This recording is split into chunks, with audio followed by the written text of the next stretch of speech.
ഉടമ്പടി ജീവിതത്തിൻ്റെ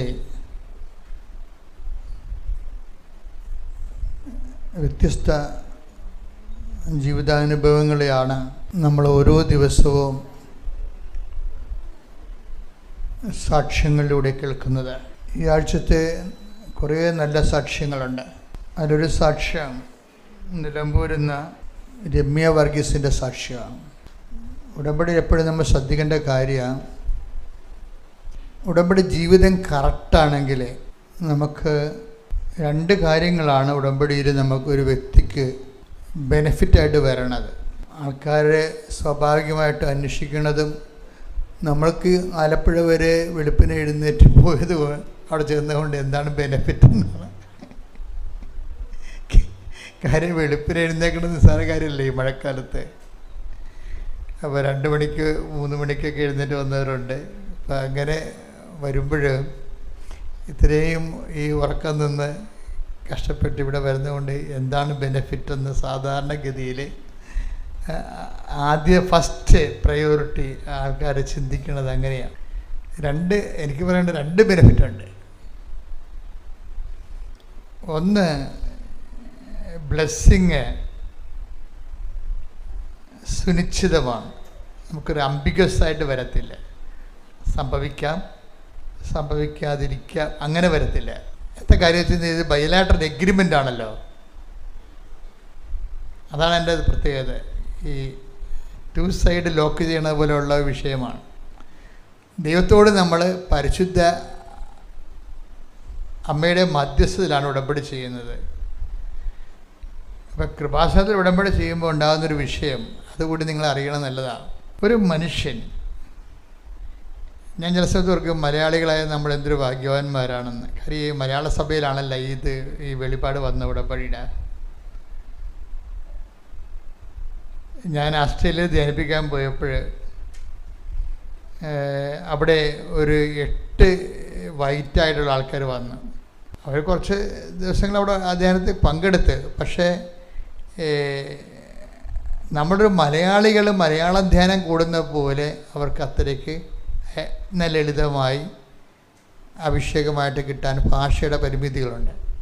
ഞാൻ പറഞ്ഞു വരുന്നത്, നമ്മുടെ സഭയിലെ ദൈവം ഇപ്പം എല്ലാ രാജ്യങ്ങളിലുമൊക്കെ ഇപ്പോൾ ഉടമ്പടി ധ്യാനം നടത്തിയെന്ന് തോന്നുന്നു. ഇനിയിപ്പോൾ ഓസ്ട്രേലിയയിലും സ്വീഡനിലും ജർമ്മനിയിലും ധ്യാനമുണ്ട്. അത് 1 വർഷം 3 ധ്യാനമേ എടുക്കത്തുള്ളൂ. കൃപാസനത്തിൽ അച്ഛൻ എപ്പോഴും ഉണ്ടാകേണ്ടത് കാരണം ഞാൻ പോയാൽ ഒരു 3 ദിവസം 4 ദിവസം കഴിഞ്ഞിട്ട് ധ്യാനം കഴിഞ്ഞിട്ട് അപ്പം തന്നെ അടുത്ത ഫ്ലൈറ്റിൽ പോരും. അവിടെ നിൽക്കാനോ കറങ്ങാനോ ഒന്നും നിൽക്കത്തില്ല. കാര്യം എന്ന് വെച്ചാൽ കൃപാസനത്തിൽ എനിക്ക് ഈ ആൾക്കാർ ഇവിടെ വന്ന് നിൽക്കുമ്പോൾ എപ്പോഴും പുറത്തു പോയാലും ഈ ചിന്തയായിരിക്കും. ക്യാൻസർ രോഗികൾ ഇപ്പം കൃപാസനത്തിൽ വന്ന് കാണും, അല്ലെങ്കിൽ ജപ്തി നടപടിക്കാർ വന്ന് കാണും.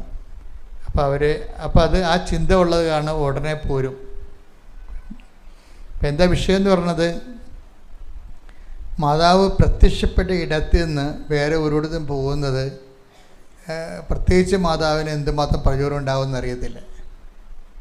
പിന്നെ ഞാൻ മുമ്പ് പറഞ്ഞ പോലെ ഒരു ഗുണമെന്ന് പറയുന്നത്, നിങ്ങൾക്ക് ഉണ്ടാകുന്ന ഗുണം, ഉടമ്പടി എടുക്കുമ്പോൾ ഉണ്ടാകുന്ന ഗുണം, കൃപാസനത്തിൽ ഉടമ്പടി എടുക്കുമ്പോൾ ഒരു പ്രത്യേക ഗുണമുണ്ട്. ഞാനെന്നെ പ്രൊമോട്ട് ചെയ്യാൻ വേണ്ടി ഇങ്ങനെ ഒരു ലെവലിൽ സംസാരിക്കുകയല്ല. ഞാൻ എൻ്റെ പ്രാർത്ഥനയിൽ എൻ്റെ മനസ്സിൽ കർത്താവ് തോന്നിച്ച ചില കാര്യങ്ങൾ നിങ്ങളുമായിട്ട് വളരെ സീരിയസ് ആയിട്ട് പങ്കുവെക്കുകയാണ്. അതിലൊരു കാര്യം എന്ന് പറയുന്നത്, കൃപാസനത്തിൽ ഉടമ്പടിയിൽ നമ്മൾ സാക്ഷികളാകേണ്ട ഒരു ആവശ്യം നമ്മളെക്കാളുപരി ദൈവത്തിൻ്റെതാണ്. അതാണ് എൻ്റെ ഒരു പ്രത്യേകത. എന്താ ദൈവത്തിൻ്റെ ആണെന്ന് ചോദിച്ചു കഴിഞ്ഞാൽ, 2004 ഡിസംബർ 7-ാം തീയതി അമ്മ പ്രത്യക്ഷപ്പെടുമ്പോൾ ദുരന്തമുണ്ടാകാൻ പോകുന്നു, പ്രാർത്ഥിക്കണമെന്നാണ് പറഞ്ഞത്. അപ്പോൾ എന്ത് പ്രാർത്ഥിക്കണമെന്ന് നമുക്കറിയത്തില്ലായിരുന്നു. നമ്മളത് കാരണം ആൾക്കാർക്ക് തിരി വെഞ്ചരിച്ച് കൊടുത്തു. 1/2 കിലോ ഉള്ള തിരിയാണ് വെഞ്ചരിച്ച് കൊടുത്തത്. അന്നത്തെ പ്രാർത്ഥനാ ഗ്രൂപ്പുകാർക്ക് 120 പ്രാർത്ഥനാ ഗ്രൂപ്പുകാർക്ക് അന്ന് വെഞ്ചരിച്ച് കൊടുത്തിട്ടുണ്ട് തിരി, 1/2 കിലോ ഉള്ള പച്ചത്തിരി. പച്ചത്തിരി ഇന്ന് നമ്മൾ ഉപയോഗിക്കുന്ന പോലെ നമ്മൾ ഉടമ്പടി പുസ്തകം എഴുതിയപ്പോൾ അമ്മ പറഞ്ഞു തന്ന കളറൊന്നുമല്ല ഞാൻ അന്ന് ഉപയോഗിച്ചത്. മാർക്കറ്റിൽ പോയപ്പോൾ കിട്ടിയത് പച്ചത്തിരിയായിരുന്നു. അതുകൊണ്ട് ഒരു തിരി 1/2 കിലോ ഉണ്ടായിരുന്നു. അത് അങ്ങനെ 120 എണ്ണം മേടിച്ചു. എന്നിട്ട് 120. എന്നിട്ട് ഞാൻ ഈ ആൾക്കാരോട് പറഞ്ഞു, അന്ന് കടലോരത്ത് എനിക്ക് കുറേ പ്രാർത്ഥനാ ഗ്രൂപ്പുകളുണ്ടായിരുന്നു കൃപാസനത്തിന്. അപ്പോൾ പുന്നപ്പുറം മുതൽ കൊച്ചി വരെയുള്ള പ്രാർത്ഥനാ ഗ്രൂപ്പിന് പറഞ്ഞു കൊടുത്ത്, ഇതുകൊണ്ട് ഇനി കടലോരത്ത് വെച്ച് പ്രാർത്ഥിക്കണം. അപ്പോൾ കടലോരത്തെക്കുറിച്ച് എന്തിനാണ് അങ്ങനെ പറഞ്ഞതെന്ന് എനിക്കറിയത്തില്ല, അതിപ്പോഴും അറിയത്തില്ല. ഞാൻ ചെല്ലാനത്ത് ചെല്ലുമ്പോൾ, കഴിഞ്ഞ ഒരു 2-3 വർഷം മുമ്പ് ഞാൻ ചെല്ലാനത്ത് ചെല്ലുമ്പോൾ അവിടുത്തെ ചേട്ടത്തിമാരെല്ലാം എന്നെ കണ്ട് എന്നെ വിളിച്ചുകൊണ്ട് പോയി കടലോരത്ത് കൊണ്ടുപോയി നിർത്തിയിട്ട്, ഇവിടെയാണ് ഞങ്ങൾ തിരി കത്തിച്ചതെന്ന് പറഞ്ഞ് എന്നോട്. അച്ഛനന്ന് പറഞ്ഞില്ലേ 2004 തിരി കത്തിച്ച് പ്രാർത്ഥിക്കാൻ, ഇവിടെയാണ് ഞങ്ങൾ തിരി കത്തിച്ചതെന്ന്. അപ്പം ഞാനവിടെ മുട്ട നിന്ന് പ്രാർത്ഥിച്ച്. അപ്പം എനിക്കറിയാവില്ല എൻ്റെ ഗൗരവം എന്താണെന്ന്. അവരെന്ന് പ്രാർത്ഥിച്ചതാണ്, പക്ഷെ ഞാൻ ആ സ്ഥലം കണ്ടപ്പോൾ മുട്ടയിൽ നിന്ന് പ്രാർത്ഥിച്ച്. അപ്പോഴേ അതിന് ശേഷം സുനാമി ഉണ്ടായെന്നുള്ള കാര്യം സത്യമാണ്. പക്ഷേ ഞാനങ്ങനെ ധരിച്ചത് കാരണം ഒരു മടിയനായിട്ടിരുന്ന്, അങ്ങനെയല്ല, അമ്മ പറഞ്ഞ ദുരന്തം സംഭവിച്ചല്ലോ എന്നുള്ള രീതിയിലായിരുന്നു എൻ്റെ മനസ്സിലെ ആദ്യത്തെ സെറ്റിൽമെൻറ്റ്. പിന്നെയാണ് ഈ ദുരന്തം ഒഴിയാത്ത ഒരു ലോകത്തെ നമ്മൾ കാണുന്നത്. അതുകൊണ്ടുകൂടി തീർന്നില്ലല്ലോ. പിറ്റേ 2 കൊല്ലം കഴിഞ്ഞപ്പോൾ ചിക്കൻ ഗുനിയ വന്നു. ചിക്കൻ ഗുനിയയുടെ ആൾക്കാർ ഇന്നും, കോവിഡ് വന്ന ആൾക്കാർക്ക് വലിയ കുഴപ്പമില്ല, സുഖപ്പെട്ടവർക്ക്. ചിക്കൻ ഗുനിയ സുഖപ്പെട്ടവർ ഇപ്പോഴും മുടന്തി നടക്കുന്നുണ്ട്. ഇപ്പം ചിക്കൻ ഗുനിയ ഒരു 3 വർഷത്തോളം നിന്നായിരുന്നു. ഇവിടെ അന്നൊരു സിസ്റ്റർ വർക്ക് ചെയ്യുന്നുണ്ടായിരുന്നു, അവർക്ക് ഇവിടെ ചിക്കൻ ഗുനിയ പിടിച്ചു. പിന്നെ അവരിങ്ങനെ മുടന്തി നമുക്ക് കണ്ടപ്പോൾ സങ്കടം തോന്നി. അപ്പോഴും എൻ്റെ തലയിൽ ചെന്നില്ല, ഇത് അമ്മ ദുരന്തമുണ്ടാകുമ്പോൾ നമ്മൾ പ്രാർത്ഥിക്കണമെന്ന് പറഞ്ഞ കേസൊക്കെ ഉണ്ടായി നടന്നുകൊണ്ടിരിക്കണമെന്ന്. അപ്പോഴെനിക്ക് തോന്നിയില്ല. അതിനുശേഷം പിന്നീട് ഒരു 12 ആയപ്പോൾ നിപ്പ വൈറസ് വന്ന് കുറേ ആൾക്കാരെ നക്കിക്കൊണ്ടുപോയി, വവ്വാൽ വന്ന് നക്കിക്കൊണ്ടുപോയി. ഇപ്പോൾ നമ്മളാരും മരിക്കാഞ്ഞ കാരണം നമുക്ക് ആർക്കും അത് ആ ടെൻഷനില്ല. പക്ഷേ മരിച്ച വീടുകൾ കേരളത്തിലുണ്ട്, എന്തുമാത്രം ഉണ്ടാവും. അവർക്ക് അതിൻ്റെ വേദന എന്താണെന്ന് മനസ്സിലാകും. ഇപ്പോഴും ഈ സാധനം ഇവിടെയൊക്കെ കറങ്ങി കിടക്കുകയാണ് കേരളത്തിൽ. ആൾക്കാരൊക്കെ റംബുട്ടാനൊക്കെ വെട്ടി മാറ്റണം അല്ലേ, എന്ത് ആവേശത്തോടെ വെച്ചതാ. റംബുട്ടാനൊക്കെ എന്ത് ആവേശത്തോടെയാണ് ആൾക്കാർ വെച്ചത്. അപ്പോൾ ഈ ദിവസങ്ങളിൽ ഈ പലയിടത്തും റംബുട്ടാൻ ഈ വവ്വാൽ വരണത് കാരണമേ, റംബുട്ടാൻ പഴുത്ത് കഴിയുമ്പോൾ വവ്വാൽ വരുമല്ലേ, വവ്വാലിൻ്റെ കൂടെ നിപ്പ വരുമല്ലേ. അപ്പോൾ കാരണം ആൾക്കാർ പേടിച്ച് റംബുട്ടാൻ വെട്ടുകയാണ്. ഇപ്പം നിങ്ങൾ വീട്ടിൽ പോയി വെട്ടേണ്ട കാര്യമൊന്നുമില്ല കേട്ടോ, നല്ലോണം പ്രാർത്ഥിച്ചാൽ മതി. നമ്മുടെ വിശ്വാസത്തിലല്ലേ നമ്മൾ ജീവിക്കുന്നത്. അപ്പം എന്നാ വിഷയം എന്ന് പറയണത്, ഈ ദുരന്തം എന്ന് പറയുന്ന ഒരു വിഷയം ഇങ്ങനെ ചുമ്മാ ഇങ്ങനെ എവിടെയോ ഏതോ സ്ഥലം എടുത്തവർ സ്വന്തമായിട്ട് ഇവിടെ വീട് വെച്ച് താമസിക്കുകയാണ്. ഒരെണ്ണം കഴിയുമ്പോൾ ഒരെണ്ണം, അത് കഴിയുമ്പോൾ ഒന്ന് സമാധാനമായപ്പോഴാണ് പ്രളയം വന്നത്. പ്രളയം 99 പ്രളയത്തെക്കുറിച്ച് ഞാൻ വീഡിയോ കണ്ടിട്ടുണ്ട്, എൻ്റെ പഴയകാല ചിത്രങ്ങൾ. പക്ഷെ അതിനേക്കാളും 3 ദുരന്തമാണ് പിന്നീട് നടന്നത്. അങ്ങനെ 2 പ്രളയം വന്ന്, പിന്നെ എൻ്റെ കൂടെ കോവിഡ് 2 പ്രാവശ്യം വന്നു. അപ്പോൾ ഇത് ഇങ്ങനെ ഒരു 1/4 നൂറ്റാണ്ട് കാലം, അതെ ഇപ്പോൾ 2026 ആയില്ലേ, ഈ 1/4 നൂറ്റാണ്ട് കാലത്തോളം ഇങ്ങനെ മാറി മാറി ദുരന്തങ്ങൾ വന്നുകൊണ്ടിരിക്കുക. ഇതിൻ്റെ കൂടെയാണ് വ്യക്തി ദുരന്തങ്ങളൊക്കെ വരണത്. ഇപ്പം ഈ ദിവസങ്ങളിലുള്ള സാക്ഷ്യങ്ങളിൽ ചിലർ നല്ല കാലത്താണ് ഉടമ്പടി എടുത്തിരിക്കണത്. നല്ല കാലത്ത് എന്ന് വെച്ച് കഴിഞ്ഞാൽ അവർക്ക് ഉടമ്പടി എടുക്കേണ്ട ഒരു പ്രത്യേകിച്ച് കാര്യമൊന്നുമില്ല. പക്ഷെ മാതാവ് അവരോട് പറഞ്ഞ് ഉടമ്പടി എടുത്ത് നിൽക്കുന്നതാണ് നല്ലതെന്ന്. അതെന്താ വെച്ചാൽ നമ്മൾ ദൈവവുമായിട്ട് കുറേ ഇങ്ങനെ സത്യസന്ധമായിട്ട് ജീവിക്കുമ്പോൾ, എൻ്റെ മക്കളെ വളരെ സീരിയസ് ആയിട്ട് ഞാൻ പറയുകയാണ്, ദൈവമായിട്ട് നമ്മൾ വിശ്വാസത്തെ ജീവിക്കുകയാണെങ്കിൽ സത്യസന്ധമായിട്ട് ജീവിക്കണം. അല്ലാതെ അഴകുഴമ്പൻ ജീവിതം, നമുക്ക് നമ്മുടെ സമയവും പോകും, കാശും പോകും, കഷ്ടപ്പാടുമാണ്, എന്നാൽ ഒന്നും അതുകൊണ്ട് മെച്ചവും ഉണ്ടാകത്തില്ല. അതാണ് ഈ അവിശ്വാസികളും വിശ്വാസികളും തമ്മിലുള്ള വ്യത്യാസം. ഇപ്പം നമ്മൾ ഇപ്പം വിശ്വസിക്കുന്നുണ്ടെങ്കിൽ, നിങ്ങൾ ദൈവത്തെ വിശ്വസിക്കുന്നുണ്ടെങ്കിൽ, നമ്മളിങ്ങനെ ഒരു മേമ്പടിക്ക് വിശ്വസിച്ചേക്കാം.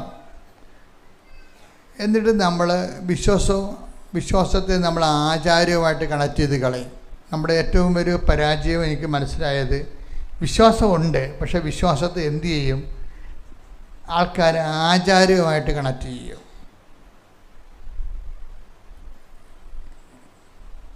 നമ്മുടെ ജീവിതത്തിൻ്റെ അന്തസത്യമായിട്ട് അതിന് കണക്ഷൻ ഇല്ല. അവിടെ കളവും വഞ്ചനയും തോന്നിവാസവും ദൈവത്തിന് ദൈവഹിതം തിരയാത്ത, അന്വേഷിക്കാത്ത ജഡിക ജീവിതവുമായിട്ട് അത് പാരൽ ലൈഫായിട്ടാണ് പോണത് ആൾക്കാർ. പാരൽ ലൈഫ്, ഒരു ലൈഫ് ജഡിക ജീവിതത്തിൻ്റെ ലൗകികമായ ജീവിതവും അതിൻ്റെ കാഴ്ചപ്പാടുകളും അതിൻ്റെ ചിന്താപദ്ധതികളും. ഒരു വശത്ത് അതിനെ സപ്പോർട്ട് ചെയ്യാൻ വേണ്ടി, ദൈവത്തിനെ കൂട്ടുപിടിക്കാൻ വേണ്ടി കുറേ ആചാരങ്ങളും ആ ആചാരങ്ങളുടെ വഴിയെ ഒരു ലൈൻ പോകും. അപ്പോൾ ഒരിക്കലും ഈ അന്തസത്തയായിട്ടുള്ള ആത്മീയ അന്തസത്തയുള്ള ജീവിതവും എന്ന് പറഞ്ഞ സംഭവത്തെക്കുറിച്ച് നമ്മളങ്ങനെ അധികം ആലോചിക്കപ്പെടുന്നില്ല. നമ്മളൊരു ഭൗതിക ജീവിതമാണ് നമുക്കുള്ളത്, ആൾക്കാർ സാധാരണ ജീവിക്കണത്. ഇപ്പുറത്തുള്ളത് ആചാര ജീവിതമാണ്. അപ്പോൾ ഈ ആചാര ജീവിതം എന്തിനാണെന്ന് ചോദിച്ചു കഴിഞ്ഞാൽ ഭൗതിക ജീവിതത്തിൻ്റെ മെച്ചപ്പെടുത്തലിന് വേണ്ടിയാണ്. ഇതുകൊണ്ട് ദൈവത്തിൻ്റെ മൂല്യം കുറഞ്ഞു പോകുന്നു മനുഷ്യന്. അത് ഒരു വല്ലാത്ത ഒരു അവസ്ഥയാണ്. എന്താണ് ഇപ്പം ഞാനിപ്പോൾ അച്ഛനായിട്ട് 40 വർഷം, ഉടമ്പടിയുടെ 15-ൽ, അപ്പോൾ 11-ാം വർഷം, ഉടമ്പടിയുടെ 11-ാം വർഷം.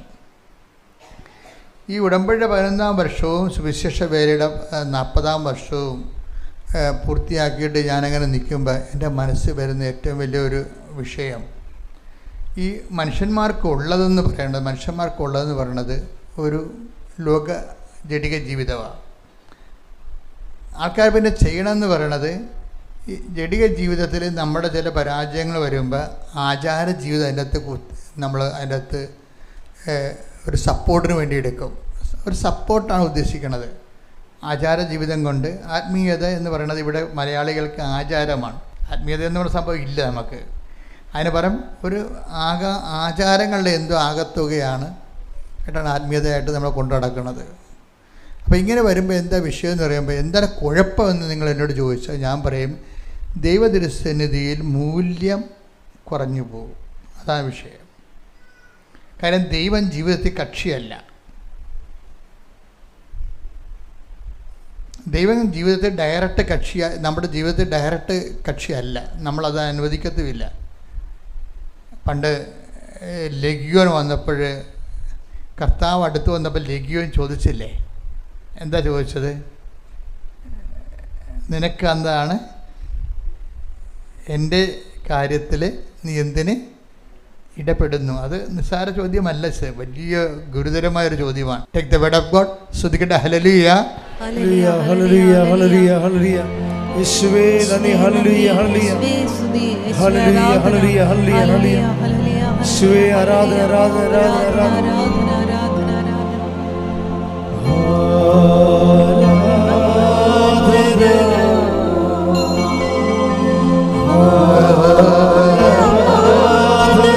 കൈകൾ വീശിക്കൊണ്ട് ദൈവസ്നേഹത്തോടെ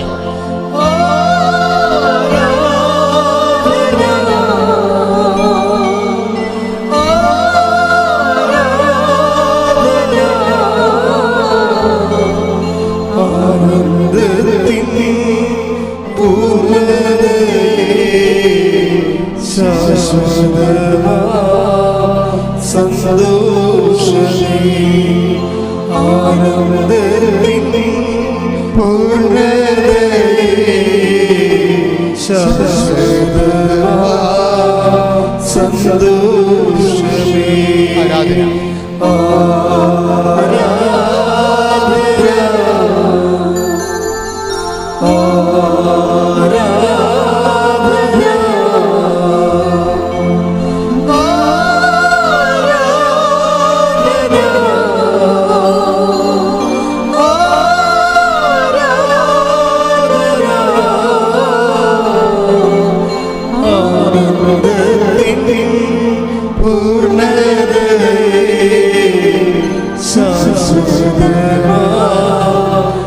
സന്തോഷമേ ആനന്ദത്തിൻ പൂർണ്ണതയേ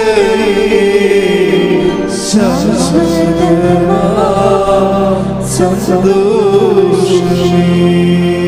Praise the Lord. Praise the Lord. ലൂക്ക 8:28. ലൂക്ക 8:28. യേശുവിനെ കണ്ടപ്പോൾ അവൻ നിലവിളിച്ചുകൊണ്ട് അവന്റെ മുമ്പിൽ വീണ് ഉറക്കെ പറഞ്ഞു, യേശുവേ, അത്യുന്നതനായ ദൈവത്തിന്റെ പുത്ര, നീ എന്തിന് എന്റെ കാര്യത്തിൽ ഇടപെടുന്നു? എന്നെ പീഡിപ്പിക്കരുതെന്ന് ഞാൻ നിന്നോട് അപേക്ഷിക്കുന്നു. അപ്പോൾ ഇതിൻ്റെ ഒരു വിഷയം എന്ന് പറഞ്ഞത് ഒരു നിലപാടിൻ്റെ ഭാഗമാണിത്. പിശാചിൻ്റെ ഒരു ആധ്യാത്മികതയാണത് കേട്ടത്. Spirituality of a Satan legion. അയാളങ്ങനെ പറയുന്നതിൽ അയാളുടെ ഒരു ഷൂസിൽ നിന്ന് നമ്മൾ കാര്യങ്ങൾ കാണുകയാണെങ്കിൽ വലിയ തെറ്റില്ല. ഒരു ഡീസൻറ്റ് മനുഷ്യനാണ് ഈ ചെകുത്താൻ എന്ന് പറഞ്ഞ ആൾ. എന്താ കാര്യം, അയാളെ ഒരു കാര്യം പറയുന്നുണ്ട്, യേശുവേ, മഹോന്നതനായ ദൈവത്തിൻ്റെ പുത്ര.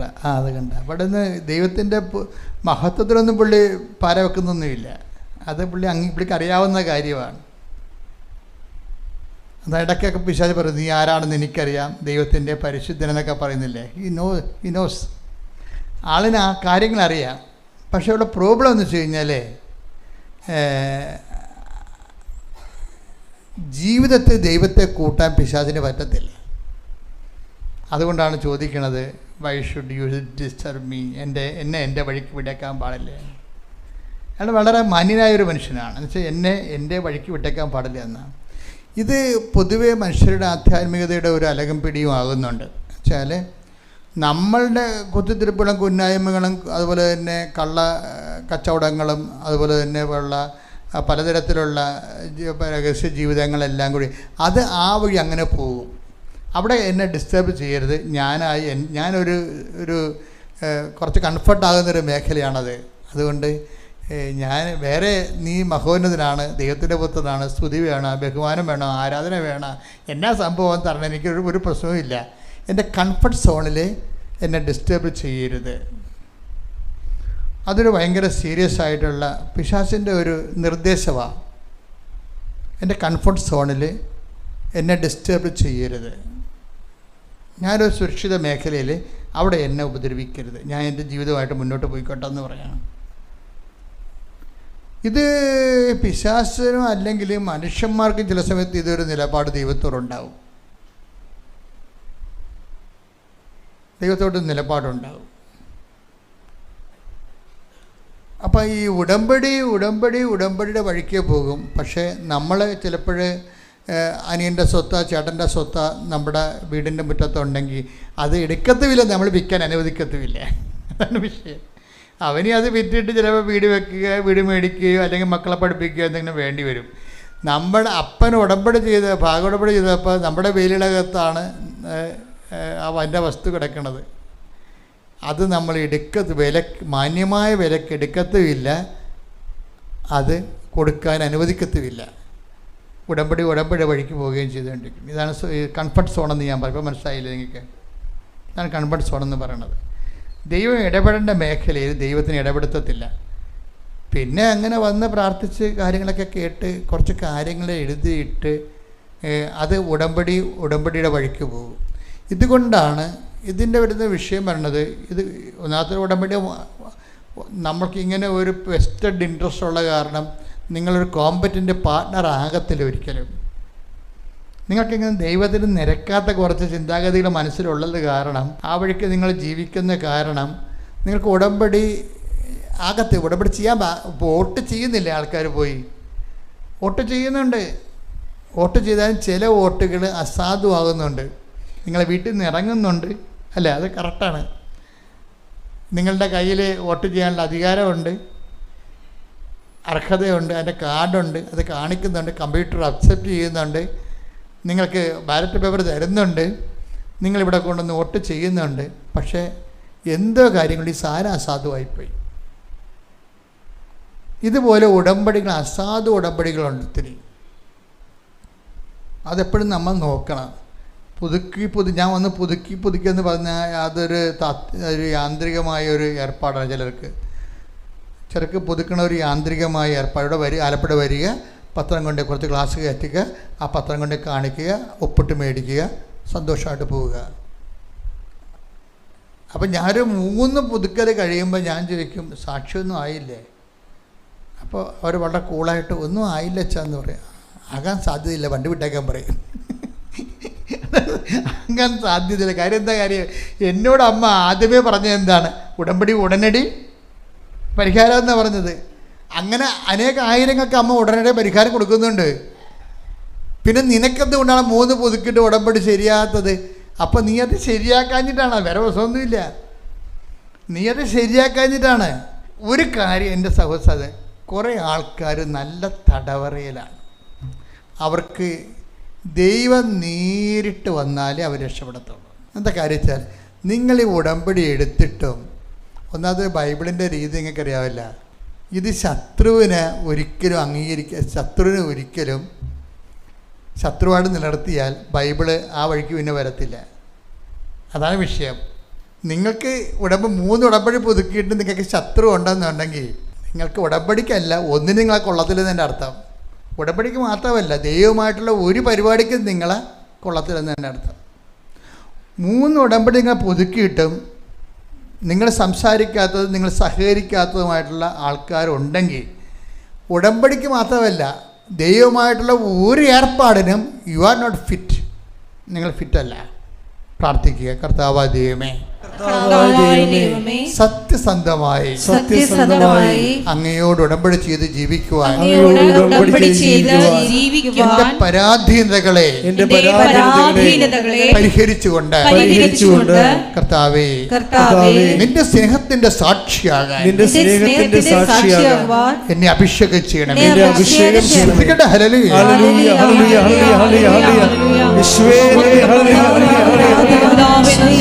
ദൈവദാവേ മഹത്വം, ദൈവദാവേ ആരാധന. ഹല്ലേലൂയ.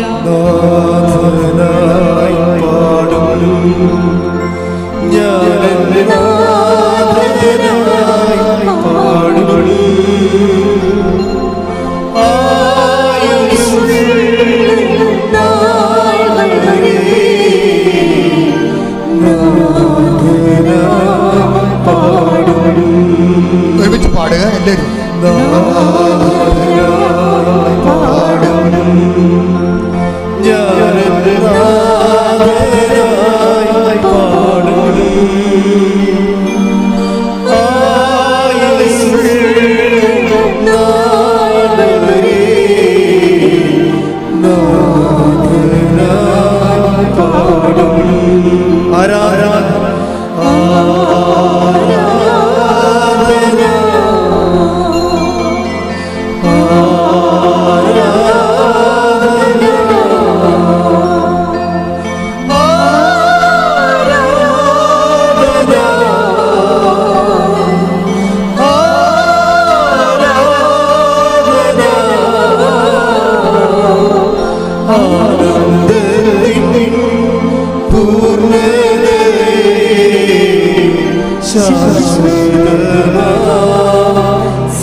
കൈകൾ നെഞ്ചത്ത് വെച്ചുകൊണ്ട് പരിശുദ്ധ പരമദിവ്യകാരുണ്യത്തിന് ആരാധനയും സ്തുതിയും പുകഴ്ചയും ഉണ്ടായിരിക്കട്ടെ.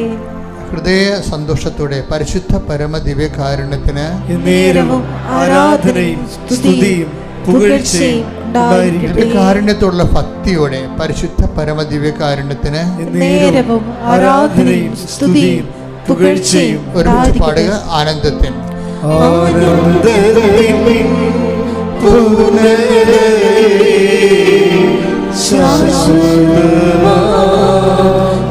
സന്തോഷമേ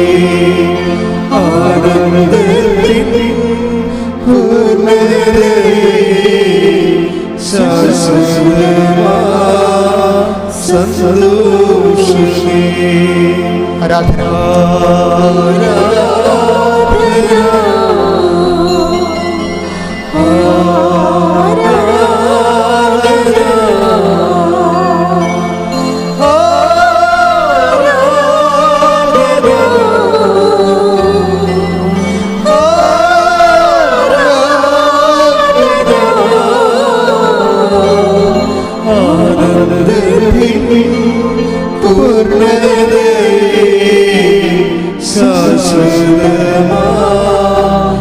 സന്തോഷമേ ആനന്ദത്തിൻ പൂർണ്ണതേ ശാശ്വതമാ സന്തോഷമേ. പരിശുദ്ധ പരമദിവ്യകാരുണ്യത്തിന് എൻ്റെ പ്രിയപ്പെട്ടവരെ, നിങ്ങൾ വളരെ ഭാഗ്യപ്പെട്ടവരാണ്. കാര്യം നമ്മൾ രാവിലെ വെളുപ്പാങ്കാലത്തെ ഒരു ആരാധന നടത്തുകയാണ് കർത്താവിൻ്റെ തിരുസന്നിധിയിൽ. എന്തൊരു ഭാഗ്യമാണത്. ഞാനധികം സംസാരിക്കാതെ ആരാധനയ്ക്ക് വേണ്ടി നിങ്ങളെ ഒരുക്കുന്നതിൻ്റെ കാരണം, നിങ്ങളെ ഈ ആരാധനയിലൂടെ കർത്താവ് മഹത്വപ്പെടുകയും നിങ്ങൾ വെറും കൈയോടെ പറഞ്ഞു വിടാതിരിക്കാൻ വേണ്ടി കർത്താവ് പറഞ്ഞില്ലേ, ജനക്കൂട്ടത്തെ കണ്ടപ്പോൾ എനിക്ക് അനുകമ്പ തോന്നുന്നു. എന്നിട്ട് പറഞ്ഞ എന്താണ്? അവരെ വെറും കൈയോടെ പറഞ്ഞു വിട്ടാൽ അവർ വഴിയിൽ തളർന്നു വീഴും. എന്തോ ഒരു ഈശോയാണ്. കൈയടിക്കട്ടെ, സ്തുതിക്കട്ടെ. ഹല്ലേലൂയ.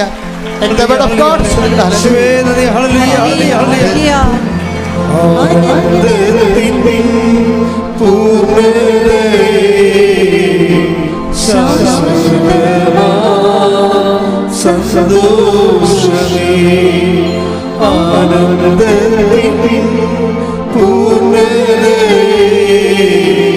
ശാശ്വതമാ സന്തോഷമേ.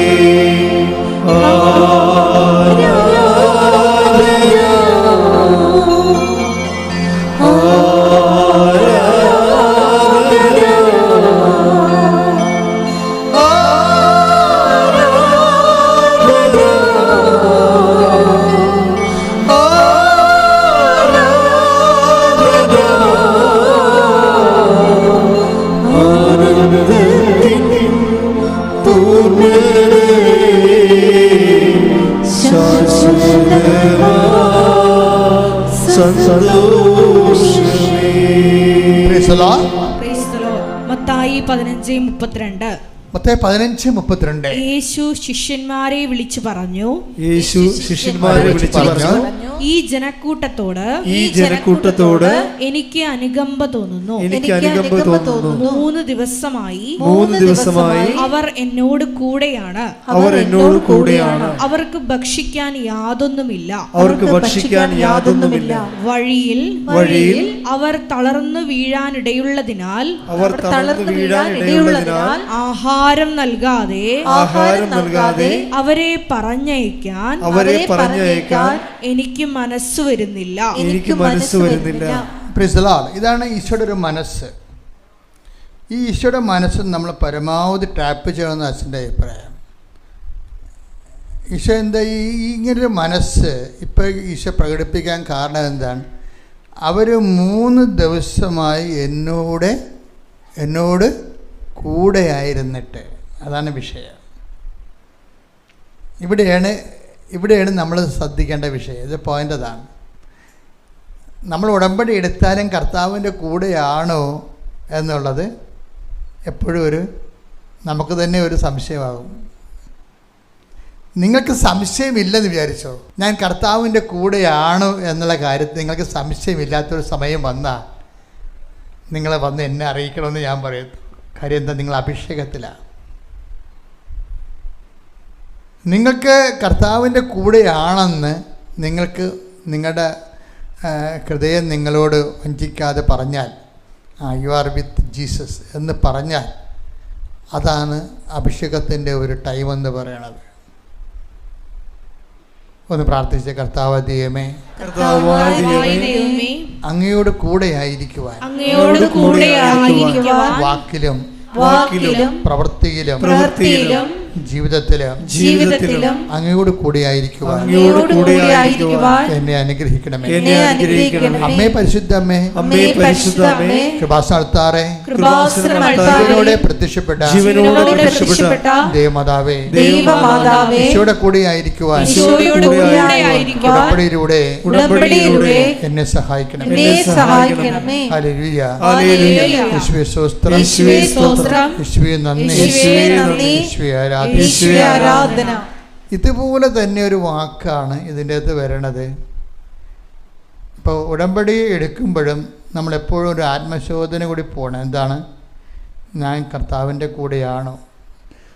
ഉടമ്പടി എടുത്തതിന് ശേഷവും നീ കർത്താവിൻ്റെ കൂടെ അല്ലെന്ന് എങ്ങാനും നിനക്ക് തോന്നിയാൽ ഞാൻ പറയും നീ വലിയ അപകടത്തിലാണെന്ന് പറയും. കാര്യം ഉടമ്പടിയുടെ അതിൻ്റെ ഒരു കണ്ടൻറ്റ് വൈസ് ഭയങ്കര റിച്ചാണ്. ഇത് എൻ്റെ ഒരു ബുദ്ധിയിൽ കണ്ടുപിടിച്ച കാര്യമല്ല ഇത്. ഉടമ്പടി അമ്മ തന്നതിന് ശേഷം പിന്നീട് ഇത് റൈറ്റ് ഡൗൺ ചെയ്യാൻ പറയും എന്നോട്. ഇപ്പം ഞാൻ തൈക്കാട്ടുശ്ശേരി പള്ളിയിൽ 2ാമത്തെ നിലയിൽ പുറത്തേക്ക് ചാടിച്ച് വെച്ചിരിക്കുന്ന ഒരു സിറ്റ് ഔട്ടുണ്ട്. അവിടെ ഇരുന്ന് ഞാൻ ഒറ്റയ്ക്ക് ഉണ്ടാകത്തുള്ളൂ. ഗേറ്റ് അടച്ച് കിടക്കും. ആ അടച്ച ഗേറ്റിൽ ഞാൻ ആ മതിലിൻ്റെ അകത്ത് ഒറ്റയ്ക്ക് ഇരുന്നുകൊണ്ട് സംഭവം എഴുതും. പ്രാർത്ഥിച്ച് ഒരു കൈ കൊന്തയും പിടിച്ച് ഒരു പേനയും പിടിച്ച് എഴുതും. അപ്പോൾ എഴുതുമ്പോൾ എന്താ എഴുതുന്ന ഒരു 3 മാസത്തിന് എഴുതുന്ന 3 ദിവസം 3-4 ദിവസം എഴുതിയിട്ടുള്ളൂ. ആ ദിവസത്തിനുള്ളിലൊന്നാണ് ഈ ഉപ്പ്, ഉപ്പ്, ഉടമ്പടി തൈലം, ഉടമ്പടി കാശുരൂപം എല്ലാം ഇത് വെളിപാട് വരുന്നത്. പിന്നീടാണ് ഇതിൻ്റെ വചനങ്ങളെല്ലാം കണ്ടുപിടിക്കാൻ ഞാൻ ജോൺ മോർസസോട് പറഞ്ഞു. ഇങ്ങനെ കുറേ സംഭവങ്ങൾ ഈശോ പറഞ്ഞിട്ടുണ്ട്. ഇതിൻ്റെ കറസ്പോണ്ടിങ് സഭയുടെ ടീച്ചിങ് കണ്ടുപിടിക്കാൻ പറഞ്ഞു. സഭ catechism of the Catholic church എന്ത് പറയുന്നു, വചനം എന്ത് പറയുന്നു, വത്തിക്കാൻ സൂനകദോസ് എന്ത് പറയുന്നു. കാര്യം നമ്മൾ പുതിയ പ്രാർത്ഥനാ രൂപങ്ങൾ വരുമ്പോൾ സഭയുടെ പ്രബോധനമായിട്ട് കൺകറൻ്റ് അല്ലെങ്കിൽ സിസ്മയായിട്ട് മാറും അത്. അതുകൊണ്ടാണ് ഇത്രയും ഉടമ്പടി ഇത്രയും പുരോഗമിച്ചിട്ടും പിതാക്കന്മാർ അത് ഒരു അഭിപ്രായ വ്യത്യാസം പറയുന്നതിൻ്റെ കാര്യം എന്താണ്? ഇത് കൺകറൻ്റാണ് സഭയുടെ പഠനവുമായിട്ട്. ഇന്നിപ്പോൾ 10,000-കണക്കിന് സാക്ഷ്യങ്ങളില്ല നമുക്കുള്ളത്. ആദ്യകാലങ്ങളിൽ തുടങ്ങുന്ന കാലത്ത് വലിയ സാക്ഷ്യങ്ങളൊന്നും ഇല്ലായിരുന്നല്ലോ. തുടങ്ങി വന്നതേ ഉണ്ടായിരുന്നുള്ളൂ. ആ ഡേഞ്ചറസ് ടൈമിൽ ഒത്തിരി അറ്റാക്ക് പോലും വന്ന് പുറത്ത് നിന്നൊക്കെ പലതരത്തിൽ. എന്നിട്ട് ഞങ്ങളാരും മൈൻഡ് ചെയ്തില്ല. എന്താ കാര്യം? അമ്മ തന്നിരിക്കുന്ന വെളിപാടുകൾ കറക്റ്റാണെന്ന് ഞങ്ങൾക്ക് ആന്തരിക ബോധ്യം ഉണ്ടായി. അതുകൊണ്ട് ഒരു വിഷയം മാറ്റാതെ അതേപടി തന്നെ മുന്നോട്ട് പോയി.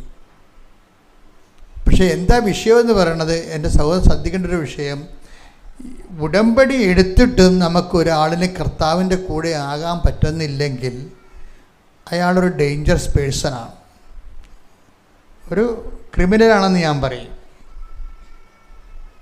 നമുക്കങ്ങനെ ആൾക്കാരെ ചാപ്പ കുത്താൻ പറ്റത്തില്ല. പക്ഷെ എന്നാലും ഉടമ്പടി എടുത്തിട്ടും ഈ തരികിട പരിപാടിയൊക്കെ ആയിട്ടാണ് ഇയാൾ പോണത്. ചുമ്മാ വയറ്റിപ്പഴപ്പിന് വേണ്ടി എന്തെങ്കിലും അനുഗ്രഹം ഈ അടിച്ചു മാറ്റാൻ വേണ്ടിയുള്ള തരികിട കാണിക്കുകയാണ് ദൈവത്തോടെങ്കിൽ ഹീസ് ഇൻ ഡേഞ്ചറസ് സോൺ. എന്താ കാര്യത്തിൽ ദൈവത്തെ ദുരുവിനിയോഗിക്കുന്നു. അയാൾ മാറാൻ ഉദ്ദേശിക്കുന്നില്ല. ദൈവത്തെ അയാളുടെ ജീവിതത്തിലേക്ക് പ്രവർത്തിക്കാൻ ഉദ്ദേശിക്കുന്നില്ല. ദൈവം അയാളുടെ കൂടെ ജീവിക്കാൻ അദ്ദേഹം സമ്മതിക്കണില്ല. ദൈവത്തിൻ്റെ കൂടെ ജീവിക്കാൻ അദ്ദേഹം മനസ്സില്ല. പിന്നെ എന്താണ്? അനുഗ്രഹത്തിന് വേണ്ടി എന്തൊക്കെ ആചാരം കാണിച്ചു വെച്ച് നമ്മൾ പറ്റുമെങ്കിൽ അവർ അങ്ങനെയുള്ളൊരു ചെയ്യത്തില്ല. അവർ ഭാര്യയെ കൊണ്ട് ഉടമ്പടി എടുപ്പിക്കത്തുള്ളൂ. ഭാര്യയെ കൊണ്ട് ഉടമ്പടി എടുപ്പിക്കുമ്പോൾ തന്നെ ഓർപ്പിക്കുക, ആ കുടുംബ ഉടമ്പടിയിലല്ല ഉടനെ. എന്താ കാര്യം? നിൻ്റെതാണ് ആവശ്യം. അപ്പം നിനക്കതിൻ്റെ അകത്ത് സന്മനസ്സില്ല. കർത്താവുമായിട്ട് ഉടമ്പടി ചെയ്യാനും ഉടമ്പടി അനുസരിച്ച് ജീവിക്കാനും നിനക്ക് മനസ്സുകൊണ്ട് താല്പര്യമില്ല. നിൻ്റെ മനസ്സിൽ പിന്നെയും പിന്നെ വേറെ ഒരു ഐറ്റം ആൾക്കാരുണ്ട്. അവർ ഉടമ്പടി ചെയ്യണമെന്ന് പറയുമ്പോൾ 3 മാസം അല്ലേ എന്ന് പറയാം. 3 മാസം അല്ലേ, 3 മാസം കഴിയുമ്പോൾ പിന്നെ അവർക്കിഷ്ടമുള്ള പോലെ തോന്നിവാസ ജീവിതം നയിക്കാതെ. നമുക്ക് ദൈവമായിട്ട് അങ്ങനെ ഒരു റിലേഷൻ പറ്റുമോയെന്ന് എനിക്കറിയത്തില്ല. 3 മാസത്തേക്ക് വെടിപ്പും മെനയുമായിട്ട് നടക്കും. 3 മാസം കഴിയുമ്പോൾ പിന്നെ ദൈവത്തിന് നിരക്കാത്ത ജീവിതം ജയിക്കും. അങ്ങനെ ദൈവമായിട്ട് അങ്ങനെ ഒരു ഉടമ്പടിക്ക് സാധ്യതയില്ല. നിങ്ങൾക്കറിയാമല്ലോ, ദൈവത്തിന് 3 മാസമോ അല്ലെങ്കിൽ നമ്മളെപ്പോലുള്ള 70 കൊല്ലമൊന്നും അല്ല. ദൈവം നിത്യദൈവമായിട്ടുള്ളൊരു സന്ധി നിൽക്കുന്ന കാരണം ഒരു ഉടമ്പടികളും 3 മാസമായിട്ട് ചെയ്യാൻ പറ്റത്തില്ല. പിന്നെ നമ്മളെന്ത് എലിസബത്തും ഭവനത്തിൽ മാതാവ് ഇരുന്നതിൻ്റെ അനുസ്മരണയാണിത്. ഹൊബേദ് ഹെറോദിൻ്റെ വീട്ടിലെ വാഗ്ദാന പേടകം ഇരുന്നതിൻ്റെ അനുസ്മരണയാണ് 90 ദിവസം. അതാണ് ഒരു ഘടകമെന്ന് പറയണത്. അപ്പോൾ അതിൻ്റെ ബൈബിൾ കോൺസെപ്റ്റ് എടുത്തിട്ടാണ് ഈ 90 ദിവസത്തിന് ഒരു ഒരു ഒരു ഒരു ഘടകം, ഒരു ഫസ്റ്റ് സ്റ്റെപ്പ് എന്നുള്ള രീതിയിൽ അത് എടുത്തിരിക്കണത്. പക്ഷെ ചില ആൾക്കാർ ഇപ്പോൾ ഈ സാക്ഷ്യങ്ങൾ കേൾക്കുമ്പോൾ എനിക്ക് മനസ്സിലാകുന്നതിൽ ഉടമ്പടി ഭയങ്കര ഒരു വിജയ രീതിയിലാണ് ഇപ്പോൾ പോയിക്കൊണ്ടിരിക്കുന്നത്. കാരണം ഉടമ്പടി ഒരു മനുഷ്യൻ്റെ എല്ലാ തരത്തിലുള്ള ജീവിത സംഘർഷങ്ങളെ എല്ലാം അവനെ അഭിമുഖീകരിക്കാൻ പഠിപ്പിച്ചും ജയിപ്പിച്ചും കൊണ്ട് ഉടമ്പടി വിജയമാതാവിൻ്റെ ഉടമ്പടി മുന്നേറുന്നത് നമുക്ക് കാണാം. അപ്പോൾ ഈ അവരുടെ സാക്ഷ്യങ്ങൾ കേൾക്കുമ്പോൾ എനിക്ക് തോന്നും ആ ഉടമ്പടി തന്നെയാണ് ദൈവത്തിൻ്റെ അനുഗ്രഹത്തിൻ്റെ അവസാന വാക്കെന്ന്. കൈയടിച്ച് ശ്രദ്ധിക്കട്ടെ. ഹല്ലേലൂയ.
പരിശുദ്ധ പരമ ദിവ്യകാരുണ്യത്തിന് ആരാധനയും സ്തുതിയും പുകഴ്ചയും ഉണ്ടായിരിക്കട്ടെ. ഇന്നലെ വൈകുന്നേരം നമ്മുടെ നിലമ്പൂരിൽ നിന്ന് രമ്യ വർഗീസ് എന്നും പറഞ്ഞ് ഞാൻ ആദ്യം പറഞ്ഞായിരുന്നു ആ സാക്ഷ്യത്തെക്കുറിച്ച്. വൈകുന്നേരം ഇന്നലെ ഒരു 3-4 മണിയായപ്പോൾ രമ്യ വർഗീസ് എന്നും പറഞ്ഞൊരു സഹോദരി ഒരു ഉടമ്പടി സാക്ഷ്യം പറഞ്ഞിട്ടുണ്ട്. അവർ 2021 ഉടമ്പടിക്കാരുതിയാണ്. ഇപ്പോൾ എത്ര കൊല്ലമായി? 6 കൊല്ലമായി. 6 കൊല്ലമായിട്ട് ഒരു ഉടമ്പടിയില്ല. 5 കൊല്ലമായിട്ട് ഉടമ്പടിയില്ല. ഇനി ഈ രമ്യ വർഗീസ് ഇവിടെ ആദ്യം വരുമ്പോൾ ഹസ്ബൻഡിന് ഗുരുതരമായ രോഗമാണ്. ഇന്നലെ സാക്ഷ്യം അങ്ങനെ പറഞ്ഞു. എനിക്ക് ഇവരെ അറിയത്തില്ല. സാക്ഷ്യം കേട്ടപ്പോൾ ഞാൻ ശ്രദ്ധിച്ചെന്നേ ഉള്ളൂ. അപ്പോൾ അതിനുശേഷം അവർ പറഞ്ഞത് അച്ഛനെ ഞാൻ ഭർത്താവുമായിട്ട് വന്ന് കണ്ടു അത്താറയിൽ. ഭർത്താവിൻ്റെ തലയിൽ അച്ഛൻ കൈവച്ച് പ്രാർത്ഥിച്ചതിന് ശേഷം എന്നെ തട്ടിയെന്നാണ് പറഞ്ഞത്. എൻ്റെ അർത്ഥം എന്താണ്? എനിക്കത് മനസ്സിലായെന്ന്. അതാണ് അഭിഷേകം എന്ന് പറഞ്ഞത്. എനിക്കത് മനസ്സിലായെന്ന്. എന്താണ്? ദൈവഹിതം സ്വീകരിക്കണം. അതാണ് എൻ്റെ അർത്ഥം. അപ്പം ഞാൻ അവരുടെ ശരീരത്തിട്ട് ഇങ്ങനെ അവരുടെ ഭുജത്തിട്ട് ഇങ്ങനെ തട്ടുമ്പോൾ ഹി ഗോട്ട് അനോയിൻറ്റഡ്. അവർക്ക് അനോയിൻറ്റ് കിട്ടി. എന്താ കാര്യം? അവരിവിടെ കയറി വരുമ്പോൾ അമ്മ പറഞ്ഞായിരുന്നു ദുരന്തം ഉണ്ടാകാൻ പോകുന്നു, പ്രാർത്ഥിക്കണം. അപ്പോൾ ഒക്കെ മനസ്സിലായി ഉടമ്പടി എടുക്കാൻ അമ്മ ഉദ്ദേശിക്കുന്നുണ്ടെന്ന്. അപ്പോൾ ഭർത്താവുമായിട്ട് പോയി ഉടമ്പടി എടുത്തു. ഭർത്താവിനെ കൊണ്ടുവന്നു കഴിഞ്ഞ് പ്രാർത്ഥിച്ചു കഴിഞ്ഞപ്പോൾ ഞാൻ ഇവളെ തട്ടി. എന്നതിൻ്റെ അർത്ഥം എന്താ? ദൈവഹിതം എന്തായാലും അത് സ്വീകരിക്കണം. എനിക്കപ്പോഴേ അത് മനസ്സിലായി, ആ ദൈവഹിതമാണ് വരുന്നത്. അപ്പം ഞാൻ അന്ന് ശേഷം എൻ്റെ മനസ്സ് ഞാൻ ഒരുക്കി ദൈവഹിതം സ്വീകരിക്കാൻ വേണ്ടി. എൻ്റെ ഭർത്താവ് താമസിയാതെ കർത്താവിൻ്റെ അടുത്തേക്ക് പോയെന്നു. പക്ഷെ പിന്നീടുള്ള ലൈഫ് നമ്മൾ നോക്കണം. ആ ഉടമ്പടിയിൽ ചില ആൾക്കാർ ഇങ്ങനെ എന്തെങ്കിലും സംഭവിച്ചു കഴിഞ്ഞാൽ അതോടുകൂടി ഉടമ്പടി അവസാനിപ്പിച്ച് കളയും. ഇവളെ 3 കുഞ്ഞുങ്ങളും അതിനെ ഉള്ളത്. എല്ലാം കൈക്കുഞ്ഞുങ്ങളാണ്. 2 വയസ്സ് 4 വയസ്സൊക്കെ ഉള്ള കുഞ്ഞുങ്ങളാണ് ഉള്ളത്. ഈ 3 കുഞ്ഞുങ്ങളും പ്രായമായ 2 മാതാപിതാക്കന്മാർ. അപ്പം നിലമ്പൂർ വനത്തിൻ്റെ അരികിൽ താമസിക്കുക. അപ്പോൾ എന്നാ വിഷയം എന്ന് വെച്ച് കഴിഞ്ഞാൽ അപ്പോൾ വനത്തിൻ്റെ അരികിൽ ഇപ്പോൾ നിങ്ങൾക്ക് അറിയാവില്ല, അവർ പറയുന്നുണ്ട് വെള്ളപ്പൊക്കത്തിൻ്റെ കെടുതിയുള്ള സ്ഥലമാണ് ഇത്, ഞങ്ങൾ താമസിക്കണത്. ഒരു ഓടിട്ട ചെറിയ വീടാണ്. അവിടെ 2 മാതാപിതാക്കന്മാരുണ്ട്, 3 കുഞ്ഞുങ്ങളുണ്ട്. എനിക്ക് ഇങ്ങനെ ഒരു സംഭവം ഉണ്ടായിട്ട് ഞാൻ എനിക്കിതിൻ്റെ ആവിയും പുകയും ഒന്നും കർത്താവ് എന്നെ ഏൽപ്പിക്കണില്ല. അതാണ് വിഷയം. അത് നിങ്ങളറിയാം, ഉടമ്പടിയുടെ വേറെ ഒരു ലോകമുണ്ട്. കാര്യം ഇവരെന്ന് വെച്ച് കഴിഞ്ഞാൽ ഉടമ്പടിയെ എന്ന് പറഞ്ഞാൽ ഉടമ്പടിയോടാണ് ഉടമ്പടിക്കാണ് പ്രാധാന്യം കൊടുക്കുന്നത്, അല്ല ഉടമ്പടിയിലൂടെ ലഭിക്കുന്ന ആനുകൂല്യങ്ങൾക്കല്ല. ചില ആൾക്കാരുടെ സമീപനങ്ങളിൽ ചിലർക്ക് വ്യത്യാസമുണ്ട്. ചിലർക്ക് ആനുകൂല്യങ്ങൾക്കായിരിക്കും ചില ആൾക്കാർ 60% പ്രാധാന്യം കൊടുക്കുന്നത്. എന്നിട്ട് ആൾക്കാർ നോക്കും, അത് വിളിച്ചില്ലല്ലോ, അവർ വിളിച്ചില്ലല്ലോ, ഓഫർ ലെറ്റർ വന്നില്ലല്ലോ, എന്നിട്ട് മകനെ വിളിച്ച് ചോദിക്കും നിൻ്റെ വിസ റെഡിയായ, എൻ്റെ വിസ പുതുക്കി കിട്ടിയ. അപ്പോൾ ആനുകൂല്യങ്ങളെ ഓർത്ത് ഓവർ ആങ്ഷ്യസ് ആകുന്ന ആൾക്കാരുണ്ട്. അതെപ്പോഴും നമ്മൾ ശ്രദ്ധിക്കണം. അത് നിങ്ങളെ തെറ്റാണെന്ന് ഞാൻ പറയുകയല്ല, നിങ്ങൾക്ക് അറിയാൻ പാടില്ലാത്തത് കൊണ്ടാണ് വിഷയം. അറിയാൻ പാടില്ലാത്തത് കൊണ്ട്. കാര്യം നമ്മൾ ആനുകൂല്യങ്ങൾക്ക് അമിത പ്രാധാന്യം കൊടുത്ത് നമ്മൾ ഇൻട്രാക്ട് ചെയ്ത ദൈവമായിട്ട് നമുക്ക് ഒരു സ്മൂത്ത് ഈസി ആയിട്ടുള്ള ഒരു ജീവിതം പറ്റത്തില്ല. അതാ വിഷയം. കാര്യം എന്താ, നിങ്ങൾ ദൈവത്തിനല്ല പ്രാധാന്യം കൊടുക്കുന്നത്, പിന്നെ എന്തിനാ ആനുകൂല്യങ്ങൾക്കാണ്. ജപ്തി നടപടി മാറുന്നു. നിങ്ങൾക്കറിയാവില്ലേ, എന്തെല്ലാം മാറിയ ഒരു ഭർത്താവ് തന്നെ കയ്യിൽ നിന്ന് പോയി, എന്നിട്ടും കർത്താവ് കൂടെ ഉള്ളത് കൊണ്ട് അവൾ ആ സങ്കീർത്തനമൊക്കെ പറയുന്നുണ്ട്. എന്താണ്, എനിക്ക് കർത്താവ് പിന്നെ കൂടെ വചനം തരാൻ തുടങ്ങി. എന്താണ് ഐസയ 55:4 എന്ന് 54:5 അതാണ്. അത് ഞാൻ എപ്പോഴും പറഞ്ഞുകൊണ്ടിരിക്കുമെന്ന്. എന്താ കാര്യം, എൻ്റെ ഭർത്താവ് പിരിഞ്ഞതിന് ശേഷം എൻ്റെ കർത്താവ് എന്നോട് സംസാരിച്ച വചനമാണതെന്ന്. ശ്രദ്ധിക്കട്ടെ. ഹല്ലേലൂയ,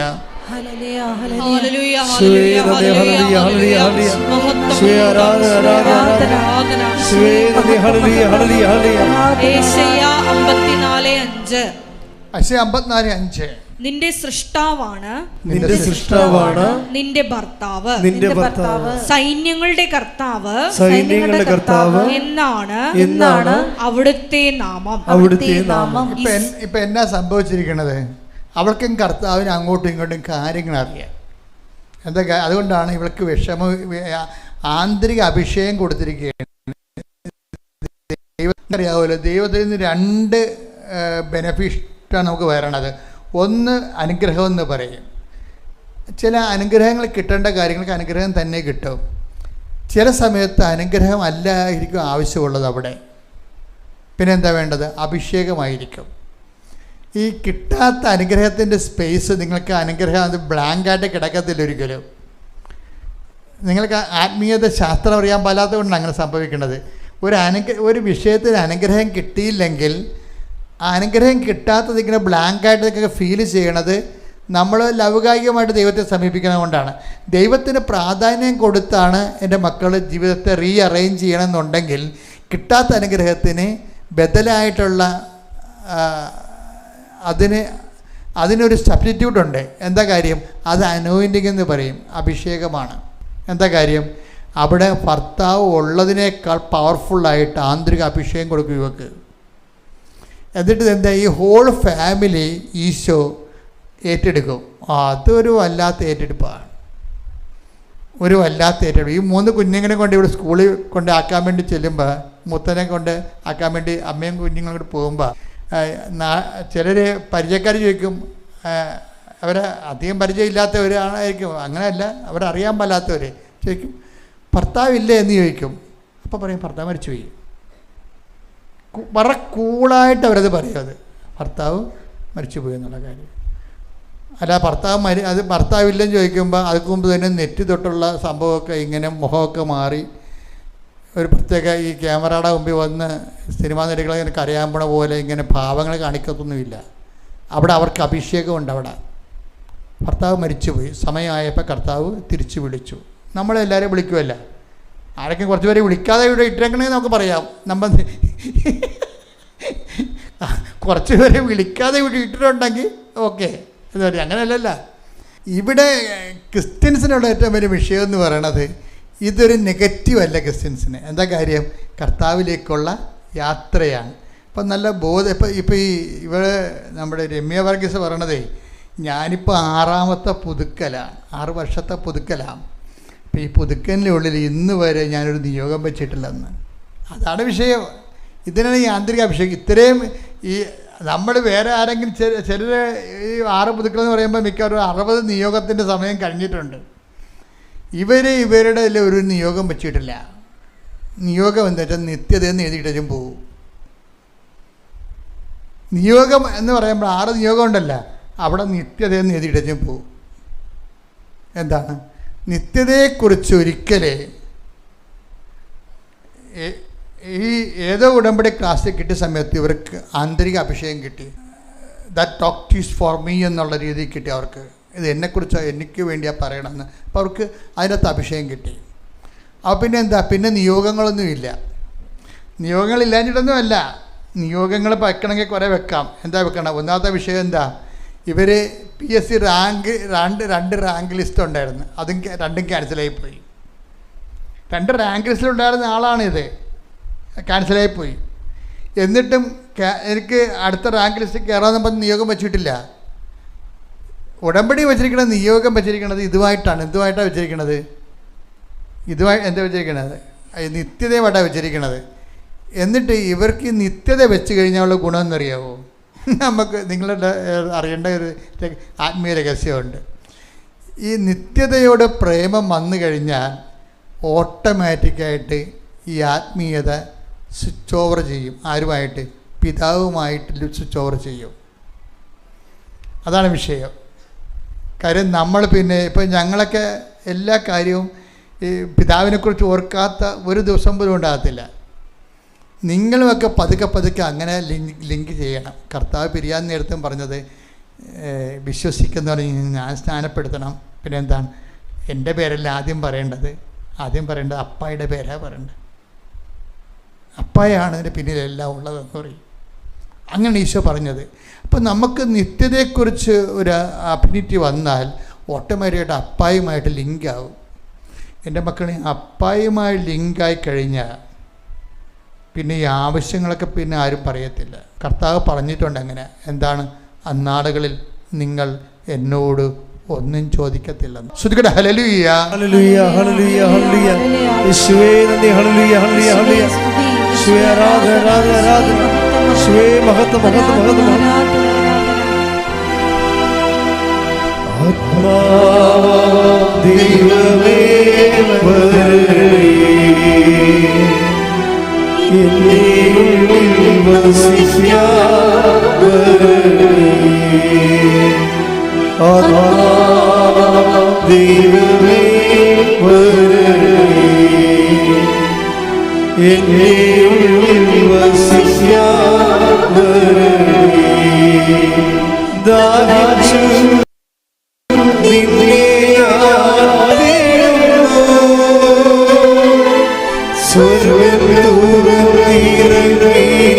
വരണേ. ദാഹിച്ചു നിന്നെ ആരാധിക്കുന്നു, സ്വർഗ്ഗദൂതനിറങ്ങി വരണേ. ദൈവമേ വരണേ, എന്നേ ഉള്ളിൽ വസിക്കാൻ വരണേ. പരിശുദ്ധ പരമദിവ്യകാരുണ്യത്തിന് ആരാധനയും സ്തുതിയും പുകഴ്ചയും ഉണ്ടായിരിക്കട്ടെ. രമ്യയുടെ ഉടമ്പടി ഒരു സ്ട്രേഞ്ച് റൂട്ടിലൂടെയാണ് പോണത്. ശരിക്കും പറഞ്ഞാൽ രമ്യ ഉടമ്പടിയിൽ സർവപ്രാധാന്യം ദൈവത്തിന് മാത്രം കൊടുത്ത്, എന്നിട്ട് ഉടമ്പടി കറക്റ്റായിട്ട് ജീവിക്കുക. അമ്മയും മക്കളും കൂടി അവിടെ പറയണത് ഞങ്ങൾ 25 കിലോമീറ്റർ വരെ നടന്നു പോകുന്നു പത്രം കൊടുക്കാൻ. പ്രേക്ഷിത സംഘമാണ്. ഞങ്ങൾ 25 കിലോമീറ്റർ വരെ എൻ്റെ മക്കളുമായിട്ട് ഞങ്ങൾ നടന്നു പോകുന്നു പത്രം കൊടുക്കാൻ. പത്രം പിന്നെ എവിടെയെങ്കിലുമൊക്കെ പത്രം ആൾക്കാർ ചവിട്ടി തേച്ചാൽ കിട്ടേക്കണ കണ്ട അതുകൊണ്ട് കഴുകി ഉണക്കിയെടുക്കും. ഓരോ മനുഷ്യന്മാർ ഇതെന്താ പ്രശ്നം വെച്ചാൽ പ്രേക്ഷിത പ്രവർത്തനങ്ങൾ അത് മാതാവിൻ്റെ പത്രമാണെന്ന് ബോധമുള്ളത് കാരണം ചിലർ ഉടമ്പടി എടുത്തേച്ച് എവിടെയെങ്കിലും കൊണ്ടുപോയി ഇട്ടച്ചും പോരും, പള്ളിയിലൊക്കെ ഇട്ടച്ചും പോരും. നിങ്ങൾ ചെയ്യുന്ന പാപവും പരിഹരിക്കാൻ വേണ്ടി ആൾക്കാർ ദൈവം വെച്ചിട്ടുണ്ട്. നിങ്ങൾ ചെയ്യുന്ന പാപമാണെന്ന് ദൈവത്തിന് അറിയാം. നിങ്ങൾ ഈ പണിക്ക് പറ്റിയ ആളല്ല, വെറുതെ പറ്റിപ്പിന് വേണ്ടി ഇറങ്ങിയിരിക്കുന്നതാണ്. അല്ലാതെ അവിടെ ഇവിടെ ഇട്ടച്ചും പോരണ്ട പത്രം. അത് ദൈവത്തിന് അറിയാം. നിങ്ങളിവിടുന്ന് ഇറങ്ങുമ്പോൾ തന്നെ അറിയാം പറ്റിപ്പിന് വേണ്ടി ഇറങ്ങിയതാണ്. ചുമ്മാ വയറ്റിപ്പഴവിന് വേണ്ടി വല്ലതൊക്കെ കാട്ടിക്കൂട്ടി വെച്ചും ഒപ്പിച്ചുണ്ടാക്കും. എങ്ങനെയെങ്കിലുമൊക്കെ ആടെങ്കിലും കഴുത്തെ കെട്ടിവിട്ട് എവിടെയെങ്കിലും കൊണ്ട് ചാണ്ടിയാൽ ആ ഉത്തരവാദിത്തം കഴിക്കും. അങ്ങനെ ഒന്ന് ഉടമ്പടി എടുക്കാൻ പറ്റും. ഇത് ഉടമ്പടി എന്ന് പറഞ്ഞൊരു ഉടമ്പടി ജീവിതമാണ്. It's a way of life. ഉടമ്പടി ജീവിതമാണ്. അപ്പോൾ ഉടമ്പടി കറക്റ്റായിട്ട് ജീവിക്കുന്ന ആൾക്കാരുണ്ട്. അവരുടെ സാക്ഷ്യങ്ങൾ നിങ്ങൾ കേൾക്കണം. ഇപ്പം എന്താ പറയണത്, ഞാനും എൻ്റെ കുഞ്ഞുങ്ങളും കൂടി 25 കിലോമീറ്റർ നടക്കുമെന്നൊക്കെ പറയുമ്പോൾ എന്തൊരു സംഭവമാണ്. അപ്പോൾ എന്താ സംഭവം, അവർ ചെയ്യണ ഉടമ്പടിയിൽ അവർ ദൈവത്തിന് വേണ്ടി ജീവിക്കണത്. അപ്പോൾ എന്നിട്ട് ഒരു ദിവസം പറഞ്ഞ് കർത്താവെ കുഞ്ഞുങ്ങളെ വളർത്തണമല്ല എന്ന് പറയും. അത് സ്വകാര്യ സംഭാഷണമാണ്, ഉടമ്പടി ഭാഗമല്ല.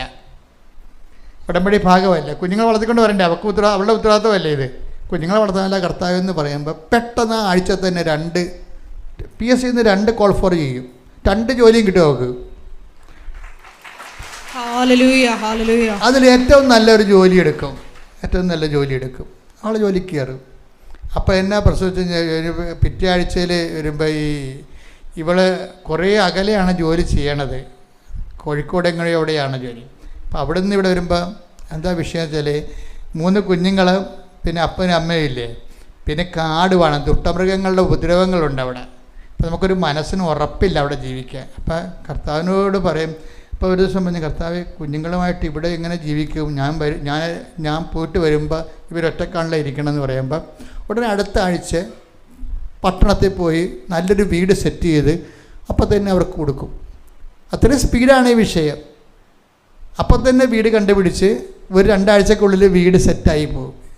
അപ്പോൾ ഉടമ്പടി സ്പീഡാണ്. പക്ഷേ എന്താ പ്രശ്നം, നമ്മൾ എന്തുകൊണ്ട് നിങ്ങൾക്ക് സ്പീഡാകാത്തതെന്ന് വെച്ച് കഴിഞ്ഞാൽ നിങ്ങൾ ഈ ആനുകൂല്യത്തിൻ്റെ മേൽ തന്നെ കണ്ണ് വെച്ചുകൊണ്ടിരിക്കും. അതാണ് കുഴപ്പം. കർത്താവിനെയാണ് കണ്ണ് വെക്കേണ്ടത്. ശരിക്കും പറഞ്ഞാൽ കർത്താവിനെ കണ്ണ് വെച്ചുകൊണ്ടിരുന്ന ആനുകൂല്യം ഓട്ടോമാറ്റിക്കാണ് നടക്കും. ആനുകൂല്യത്തിൻ്റെ മേൽ കണ്ണ് വെച്ചുകൊണ്ടിരുന്നാൽ കർത്താവ് ഉണ്ടാകത്തില്ല, ആനുകൂല്യം ഉണ്ടാകത്തില്ല. അത് അറിയാൻ പാടില്ല. ഞാൻ നിങ്ങളെ കുറ്റപ്പെടുത്തുകയല്ല, അറിയാൻ പാടില്ല സംഭവിക്കണമാണത്. അതുണ്ടാകണമെങ്കിൽ ഒരു മിനിമം പരിശുദ്ധാത്മാവ് ഉണ്ടാകണം നമുക്ക്. ആത്മീയ ജീവിതത്തിൻ്റെ ഒരു പ്രോബ്ലം എന്ന് പറയുന്നത്, നിങ്ങളെ ക്രിസ്തീയ ജീവിതം പ്രത്യേകിച്ച് ഈ നമ്മളെ ഇങ്ങനെ കറക്ഷൻ ചെയ്ത് അപ്പോഴപ്പോഴുള്ള ഓട്ടോമാറ്റിക് കറക്ഷനിലൂടെ കൊണ്ടുപോകുന്നതെല്ലാം പരിശുദ്ധാത്മാവെന്ന് പറയും. അതിന് ഈശോ തരണമാണ് പരിശുദ്ധാത്മാവിനെ. അപ്പോൾ പരിശുദ്ധാത്മാവ് വിശ്വാസം സ്വീകരിച്ചാൽ, നമ്മളൊരു വിശ്വാസത്തിലേക്ക് ആയിക്കഴിയുമ്പോൾ നമ്മൾ അതിനു വേണ്ടി വിശുദ്ധിയോടെ ജീവിക്കാൻ തീരുമാനിച്ചാൽ ഓട്ടോമാറ്റിക്കായിട്ട് പരിശുദ്ധാത്മ തരും. നമുക്ക് വിശുദ്ധി കുറയാതിരിക്കാൻ ഇങ്ങനെ പ്രത്യേകം ശ്രദ്ധിക്കണം. നിങ്ങളെ സംബന്ധിച്ചിടത്തോളം വിശുദ്ധി പോകാതിരിക്കാൻ സൂക്ഷിക്കണം. നിങ്ങൾക്ക് വിശുദ്ധിയോടെയാണ് നിങ്ങൾ ജീവിക്കണത്. കർത്താവെ എന്നെ ആത്മാവിനെ നയിക്കണമെന്ന് പറഞ്ഞാൽ നിങ്ങൾക്കറിയാമല്ലോ, ദൈവാത്മാവിനാൽ നയിക്കപ്പെടുന്നവരെ ദൈവത്തിൻ്റെ മക്കളാണ്.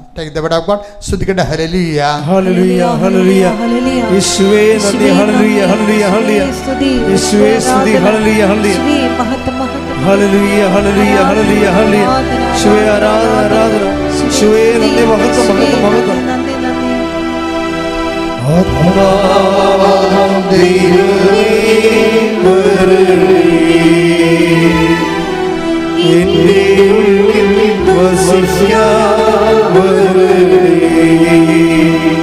ദാഹിച്ചു നിന്നെ തേടുന്നു,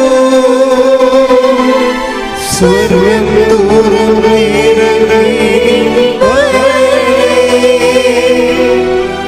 ദാഹിച്ചു നിന്നെ തേടുന്നു, സ്വർഗ്ഗം തോറും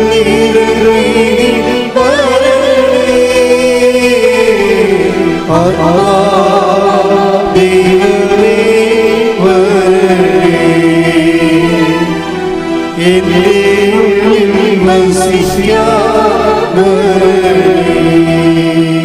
റോമ 8:14 ദൈവാത്മാവിനാൽ നയിക്കപ്പെടുന്നവരെല്ലാം ദൈവത്തിന്റെ പുത്രന്മാരാണ്. Praise the Lord. അപ്പോൾ ഇതിൻ്റെ ഒരു വിഷയം എന്ന് പറയുന്നത്, നമ്മൾ വിശുദ്ധിയിലാണ് പോകുന്നതെങ്കിൽ, കർത്താവിൻ്റെ വചനപ്രകാരമുള്ളൊരു വിശുദ്ധിയിലാണ് നമ്മൾ പോകുന്നതെന്നുണ്ടെങ്കിൽ ഓട്ടോമാറ്റിക്കായിട്ട് നമ്മൾക്ക് ദൈവാത്മാവിന് അർഹതയുള്ളവരാകും. അങ്ങനെ വരുമ്പോൾ നമ്മൾ ഒരു വഴികളിലൂടെ പോകുമ്പോൾ തന്നെ നമുക്ക് ആലോചന കിട്ടും. നീ ഇടത്തോട്ട് വലത്തോട്ട് തിരിയുമ്പോൾ പിന്നിൽ നിന്നൊരു സ്വരം കേട്ടും ഇതാണ് വഴി, ഇതിലേ പോവുക എന്ന് പറയുമ്പോൾ നമുക്ക് കറക്റ്റ് ഡിസേൺമെൻറ്റും കറക്റ്റ് ഗൈഡൻസും നമുക്ക് കിട്ടും. അതുകൊണ്ട് ഈ വിശുദ്ധിയുടെ ഏറ്റവും വലിയ ഗുണം അതാണ്. കാര്യം വിശുദ്ധി വന്നാൽ കാര്യം അമ്മയോട് മംഗളവാർത്ത സമയത്ത് മാലാഖ പറയും, നീ ഗർഭം ധരിച്ചൊരു പുത്രനെ പ്രസവിക്കുമെന്ന് പറയുമ്പോൾ അമ്മ എന്താ പറയണത്? ഇതെങ്ങനെ സംഭവിക്കും? ഞാൻ പുരുഷനെ അറിയുന്നില്ലല്ലോ. അപ്പോൾ മാലാഖ പറയുന്ന ഒരു മറുപടി എന്താണ്? പരിശുദ്ധാത്മാവ് നിൻ്റെ മേൽ വരും, അതിൻ്റെ ശക്തി നിന്നിൽ പ്രവർത്തിക്കും. അപ്പം നമ്മളിൽ പ്രവർത്തിക്കുന്ന ഒരു ശക്തിയാണ് പരിശുദ്ധാത്മാവെന്ന് പറയണത്. എപ്പോഴും നമ്മൾ ശ്രദ്ധിക്കേണ്ട ഒരു കാര്യത്തിൽ ഒരു ഐഡിയ ഇല്ല എന്നുണ്ടെങ്കിൽ, ഇപ്പം അമ്മയ്ക്കൊരു ഐഡിയ ഇല്ല, ഇതെങ്ങനെ സംഭവിക്കും, ഞാൻ പുരുഷനെ അറിയുന്നില്ലല്ലോ. അപ്പം നമ്മളെ സംബന്ധിച്ചിടത്തോളം നിങ്ങളുടെ ജീവിതത്തിലും ഈ ജപ്തിയിൽ നിന്ന് എങ്ങനെ നടപടി മാറും, എൻ്റെ കാശുമില്ല, കടമെടുക്കാൻ ഇടവുമില്ലെന്ന് നമ്മൾ പറയും. പക്ഷെ അങ്ങനെ പറഞ്ഞാലും ദൈവദുരിതസന്നിധിയിൽ ഇതിനൊരു പോംവഴി ഉണ്ടാവും. ചില ആൾ ജപ്തിക്കാരോട് ഞാൻ പറയും, ഇത് ജപ്തി ചെയ്ത് പോകും കേട്ടോ, പേടിക്കണ്ടേ, വേറെ സ്ഥലം കിട്ടിക്കൊള്ളത്തോളം. ചില ജപ്തിക്കാരോട് അവർ കൈവെക്കുമ്പോൾ തന്നെ കർത്താവ് പറയണത് ഞാൻ കൊണ്ട് പറയും, ഇത് പോകും കേട്ടോ, വിഷമിക്കണ്ടേ, ഇത് പോയിക്കോട്ടെ. ചിലത് പോണാണ് നല്ലത്. എന്ന് വെച്ച് കഴിഞ്ഞാൽ കട്ടും മൊട്ടിച്ചൊക്കെ ഉണ്ടാക്കിയിട്ടുള്ള സാധനമില്ലേ. നമ്മൾ പാമ്പ് കടിച്ചു കഴിഞ്ഞാൽ എന്താ സംഭവിക്കണത്? പാമ്പ് കടിച്ച് നമ്മൾ എന്താ ചെയ്യണത്? മുകളിൽ കെട്ടിയിട്ട് ബാക്കി ആ കടിച്ച വിഷം നമ്മൾ കളയും. അതുപോലെ കട്ടും മൊട്ടിച്ചും മറ്റു ആൾക്കാരെ പറ്റിച്ചൊക്കെ ഉണ്ടാക്കിയ വസ്തുക്കൾ പോകുന്നതാണ് എപ്പോഴും നമുക്ക് നല്ലത്. അതിൻ്റെ അകത്ത് ഒരു സംശയമില്ല. പാമ്പ് കടിച്ചിട്ടുണ്ടെങ്കിൽ അത് മുകളിൽ കെട്ടിയിട്ട് ആ വിഷം ഉൾപ്പെടെ കളയണം. അല്ലെങ്കിൽ ആ കുടുംബത്തിൽ ആ വിഷം കിടന്നു കഴിഞ്ഞാൽ നമുക്ക് ഇത് പിടിക്കാൻ പാടായിരിക്കും. അപ്പം അതുകൊണ്ട് എപ്പോഴും നമ്മൾ ശ്രദ്ധിക്കേണ്ടതെന്ന് വെച്ചാൽ അപ്പം നിങ്ങൾ എന്താ ഈ വിശുദ്ധിയുടെ ഒരു കുഴപ്പം വെച്ചാൽ, വിശുദ്ധി പാലിച്ചു വരുമ്പോൾ നമുക്ക് പ്രഥമ ദൃഷ്ടിയ നഷ്ടമാണ്. വിശുദ്ധിക്ക് വില കൊടുക്കേണ്ടി വരും. കാര്യം പ്രഥമ ദൃഷ്ടിയ നഷ്ടമാണ്. അപ്പം അതുകൊണ്ട് ചില ആൾക്കാർ ആ വഴി പോകത്തില്ല. കുറച്ച് അവിശുദ്ധിയും കുറച്ച് വിശുദ്ധിയൊക്കെ അഡ്ജസ്റ്റ് ചെയ്ത് പോകാൻ പറ്റുമോ എന്ന് നോക്കും. എബ്രഹാത്തിനോട് തന്നെ ആദ്യത്തെ ഉടമ്പടി ചെയ്തപ്പോൾ ദൈവം എന്താ പറയണത്? നീ എൻ്റെ മുമ്പാകെ ഉണ്ടാകണം. ഉടമ്പടിയൊക്കെ ഓക്കെയാണ്, പക്ഷെ നീ എൻ്റെ മുമ്പാകെ ഉണ്ടാകണം. എന്താണ്? വിശുദ്ധി പാലിക്കണം. Take the word of God. ശ്രുതികട ഹല്ലേലൂയ. ഉൽപ്പത്തി 17:1 അബ്രാമിന് 99 വയസ്സായപ്പോൾ കർത്താവ് പ്രത്യക്ഷപ്പെട്ട് അവനോട് അരുളി ചെയ്തു, സർവശക്തനായ ദൈവമാണ് ഞാൻ, എന്റെ മുമ്പിൽ വ്യാപരിക്കുക, കുറ്റമറ്റവനായി വർത്തിക്കുക. അപ്പം കുറ്റമറ്റവനെന്നുള്ള ആ വിശുദ്ധിയുടെ തന്നെ വേറൊരു പ്രായോഗിക രൂപമാണ്. അത്രയെങ്കിലും എൻ്റെ മക്കൾ ശ്രദ്ധിച്ചാൽ മതി. കർത്താവ് കുറ്റം വിധിക്കാത്തവൻ ആയി മാറണം. കർത്താവ് ഇപ്പം കുറ്റമറ്റവനായിട്ട് നമുക്ക് എങ്ങനെയും ജീവിക്കാം, പക്ഷെ ബൈബിള് പറയും കർത്താവ് കുറ്റമറ്റവനായിട്ട് മാറ്റണമെന്നാണ്. കാര്യം പല മതങ്ങൾക്ക് പല കോൺഷ്യസ് അല്ലേ ഉള്ളത്. സിൻ കോൺഷ്യസ് ഭയങ്കര വ്യത്യസ്തമാണ്. ചിലതൊന്നും പാപമല്ല, പക്ഷെ ചിലതെല്ലാം പാപമാണ്. അതുകൊണ്ടാണ് കുറ്റം എന്ന് പറഞ്ഞു കഴിയുമ്പോൾ നിങ്ങൾ ഓർക്കും ഞാൻ കുറ്റമൊന്നും ചെയ്യണില്ല, 3 വർഷം കഴിഞ്ഞ പാർട്ടി ആയിരിക്കും ചിലപ്പോൾ, ഞാൻ കുറ്റമൊന്നും ചെയ്യണില്ല, കാരണം അവർക്ക് ആ കോൺഷ്യസ് ഇല്ല. അതുകൊണ്ട് എന്നാ ബൈബിൾ കൊല്ലരുത് എന്ന് പറഞ്ഞ ബൈബിളുണ്ട്. ആ ബൈബിളാണ് പറയണത് കർത്താവ് കുറ്റം വിധിക്കാത്തയാളാണ് ഭാഗ്യവാനാണ്. അതാ വിഷയം. ആരെങ്കിലും കുറ്റം വിധിക്കാതിരുന്നിട്ട് കാര്യമില്ല. ഇപ്പം ചിലപ്പോൾ സുപ്രീം കോടതി നിന്നെ വെറുതെ വിട്ടേക്കും, പക്ഷേ കർത്താവിൻ്റെ കോടതി ചിലപ്പോൾ നീ വെറുതെ പോകത്തില്ല. അതാണ് വിഷയം. കർത്താവ് കുറ്റം വിധിക്കാത്ത. റോമ 4:8 കർത്താവ് കുറ്റം ചുമത്താത്തവൻ ഭാഗ്യവാൻ. Praise the Lord. അപ്പം നമ്മൾ എപ്പോഴും ചിന്തിക്കേണ്ടത് പരിശുദ്ധാത്മാവിൻ്റെ പറ്റുന്ന രീതിയിൽ നമ്മളെ കളമൊരുക്കുമ്പോൾ സുവിശേഷ വിഹിതമായ ഒരു വിശുദ്ധി കീപ്പ് ചെയ്യണമെങ്കിൽ, സുവിശേഷം നല്ല നിലവാരമുള്ള വിശുദ്ധി കീപ്പ് ചെയ്യുന്നതാണ്. കാര്യം എന്താണ്? അതാണ് നിന്നെ ശത്രുവിനെ സ്നേഹിക്കുക എന്നൊക്കെ ഈശോ പറയണില്ലേ. അങ്ങനെ ഒരു പുസ്തകങ്ങളിലും പറയണില്ലല്ലോ, ഒരു പുസ്തകത്തിലും പറയത്തില്ല. കാരണം വിശുദ്ധിയുടെ അവസാന വാക്കായിട്ടാണ് കർത്താവിൻ്റെ വചനങ്ങൾ നമുക്ക് വെളിപാട് കിട്ടുന്നത്. ശത്രുവിനെ സ്നേഹിക്കുക. നിൻ്റെ ചികിട്ടത്ത് അടിച്ചു കഴിഞ്ഞാൽ പോലും മറുകരണം കാണിച്ചു കൊടുക്കാൻ പാടില്ല. എന്താ കാര്യം? അത് നിങ്ങൾ ഓർക്കും ഇത് എന്ത് മണ്ടർ ഉപദേശമെന്ന്, ആർക്കും പറ്റുമെന്ന്. പകുതി മുക്കാൽ ആൾക്കാർക്കും പറ്റത്തില്ല, അത് സംശയമില്ലാത്ത എന്താക്കാൻ. പക്ഷെ കൃപ കിട്ടിയിട്ടുണ്ടെങ്കിൽ പറ്റും. കൃപ കിട്ടിയിട്ടുണ്ടെങ്കിൽ അതാണ് ഈശോ പറഞ്ഞത്. അപ്പം ഇത് നിങ്ങൾക്ക് മാത്രമല്ല കർത്താവിൻ്റെ കാലത്ത് അപ്പോസ്തലന്മാർക്കും ഉണ്ടായ പ്രശ്നമാണ്. ആർക്കിത് ഗ്രഹിക്കാൻ കഴിയും? അപ്പോൾ ഈശോ എന്താ പറയണത്? അതിന് കൃപ ലഭിച്ചവരുണ്ടെങ്കിൽ ഈ ഉപദേശം സ്വീകരിക്കുമെന്നാണ്, അതിൻ്റെ അഭിഷേകം എന്നാണ് ഈശോ ഉദ്ദേശിക്കുന്നത്. Take the word of God. ശ്രുതിക്കട്ടെ hallelujah hallelujah hallelujah hallelujah hallelujah. യേശുവേ ആരാധന ആരാധന. യേശുവേ നന്ദി മഹത്വം. മത്തായി 19:11. മത്തായി 19:11. അവൻ പറഞ്ഞു കൃപ ലഭിച്ചവരല്ലാതെ മറ്റാരും ഈ ഉപദേശം ഗ്രഹിക്കുന്നില്ല. ഏത് ഉപദേശമാണ്? എൻ്റെ മുകളിലൊന്ന് വായിച്ചേ. ശിഷ്യന്മാർ അവനോട് പറഞ്ഞു, ഭാര്യ ഭർത്തൃബന്ധം ഇത്തരത്തിലുള്ളതെങ്കിൽ വിവാഹം ചെയ്യാതിരിക്കുന്നതാണല്ലോ ഭേദം. അതൊക്കെ മുമ്പുള്ള വായിച്ചേ. മത്തായി 19:9. എന്നാൽ ഞാൻ നിങ്ങളോട് പറയുന്നു, പരസംഗം മൂലമല്ലാതെ മറ്റേതെങ്കിലും കാരണത്താൽ ഭാര്യയെ ഉപേക്ഷിച്ച് മറ്റൊരുവളെ വിവാഹം ചെയ്യുന്നവൻ വ്യഭിചാരം ചെയ്യുന്നു. ഇതാണ് കർത്താവ് കുറ്റം വിധിക്കാത്തതെന്ന് പറഞ്ഞതിൻ്റെ അർത്ഥം. കർത്താവ് കുറ്റം വിധിക്കാത്തതെന്ന് പറഞ്ഞതിൻ്റെ അർത്ഥം ഇതാണ്. എന്താ കാര്യം? അല്ല, പരസംഗം എന്ന് പറയുന്ന വേറെ പുരുഷനുമായിട്ട് ഉള്ള ബന്ധം അല്ലാതെ വേറെ ഒരു ഗ്രൗണ്ടും ബൈബിള് ഡൈവേഴ്സിന് തരുന്നില്ല.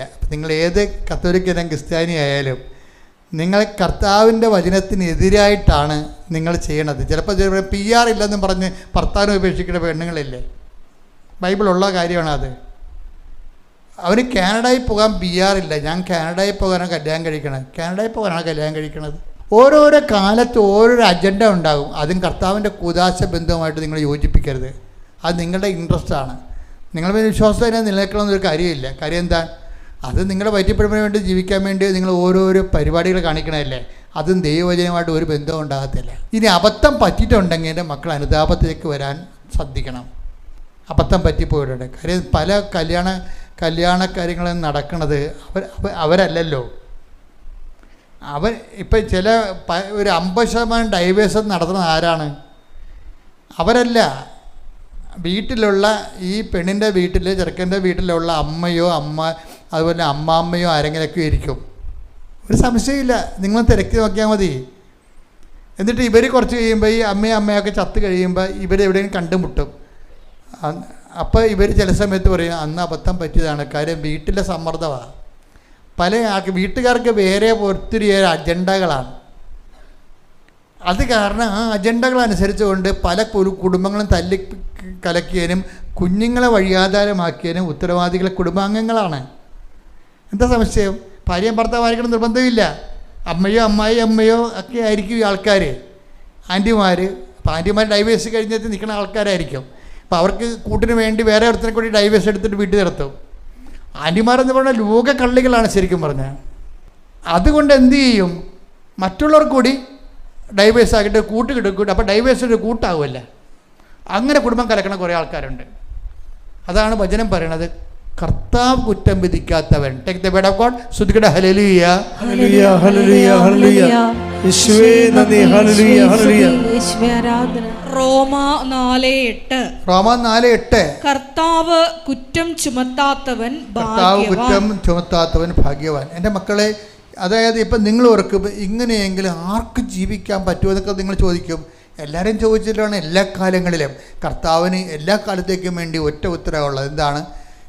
അതിനുള്ള വരം ലഭിച്ചവരല്ലാതെ, അതായത് അതിനുള്ള വരവെന്ന് പറഞ്ഞാൽ അതിനുള്ള കൃപ, വരവല്ല കൃപ എന്നുവെച്ചാൽ അഭിഷേകമാണ്. എന്ന് വെച്ചാൽ ഓരോ കാര്യത്തിനും ബൈബിളിൽ ഇപ്പോൾ ഒരു ജഗടത്ത് അടിക്കണവന് മറ്റു ജഗടം കാണിച്ചു കൊടുക്കണമെന്ന് പറയുമ്പോൾ നിങ്ങൾ ഓർക്കും അത് സാങ്കേതികമായിട്ട് ചെയ്യണേ കുഴപ്പമില്ല. അത് ഒരു ഒരാൾ നമ്മളോട് ചെയ്യുമ്പോൾ പക തോന്നണ്ടേ? പക തോന്നുമ്പോഴാണല്ലോ നമ്മൾ പക വീട്ടാൻ ചെല്ലണത്. പകയെന്ന് പറഞ്ഞ സാധനം ഉൽപ്പാദിപ്പിക്കപ്പെടത്തില്ല. അതിന് പകരം എന്ത് തോന്നും? ഈ സ്നേഹമായിരിക്കും നിറഞ്ഞു നിൽക്കണത്. ഈ സ്നേഹത്തിൽ നിന്നാണ് അഭിഷേകം ഉണ്ടാകണത്. അപ്പോൾ എൻ്റെ മക്കൾ ഉടമ്പടി എടുക്കുമ്പോൾ ഓർക്കേണ്ടത്, ഉടമ്പടിയുടെ പശ എന്ന് പറയുന്നത് ദൈവസ്നേഹമാണ്. പശ പൊളിഞ്ഞു കഴിഞ്ഞാൽ തീർന്ന പരിപാടി.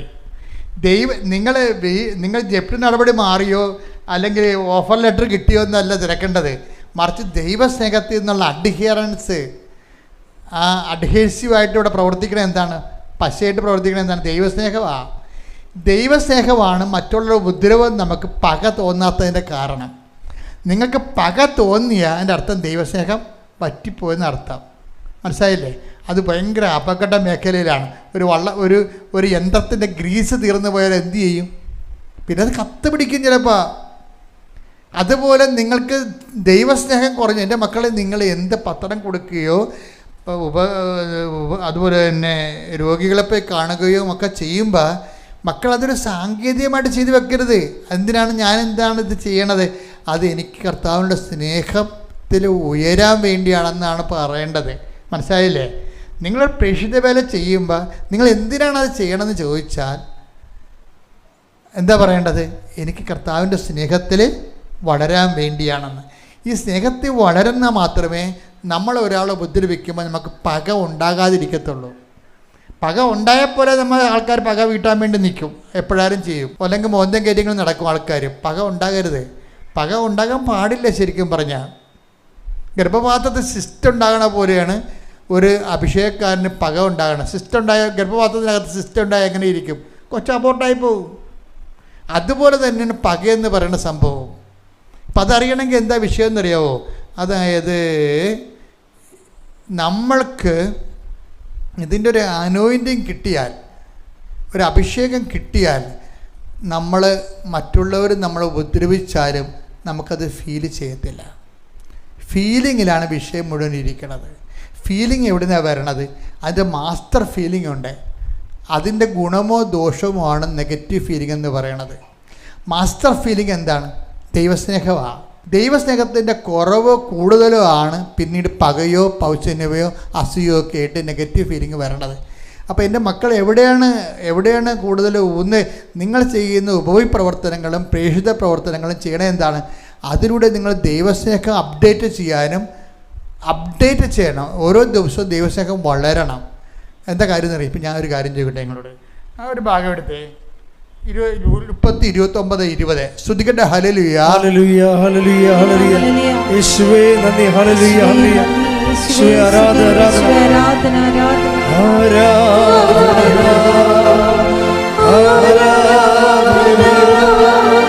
യേശുവേ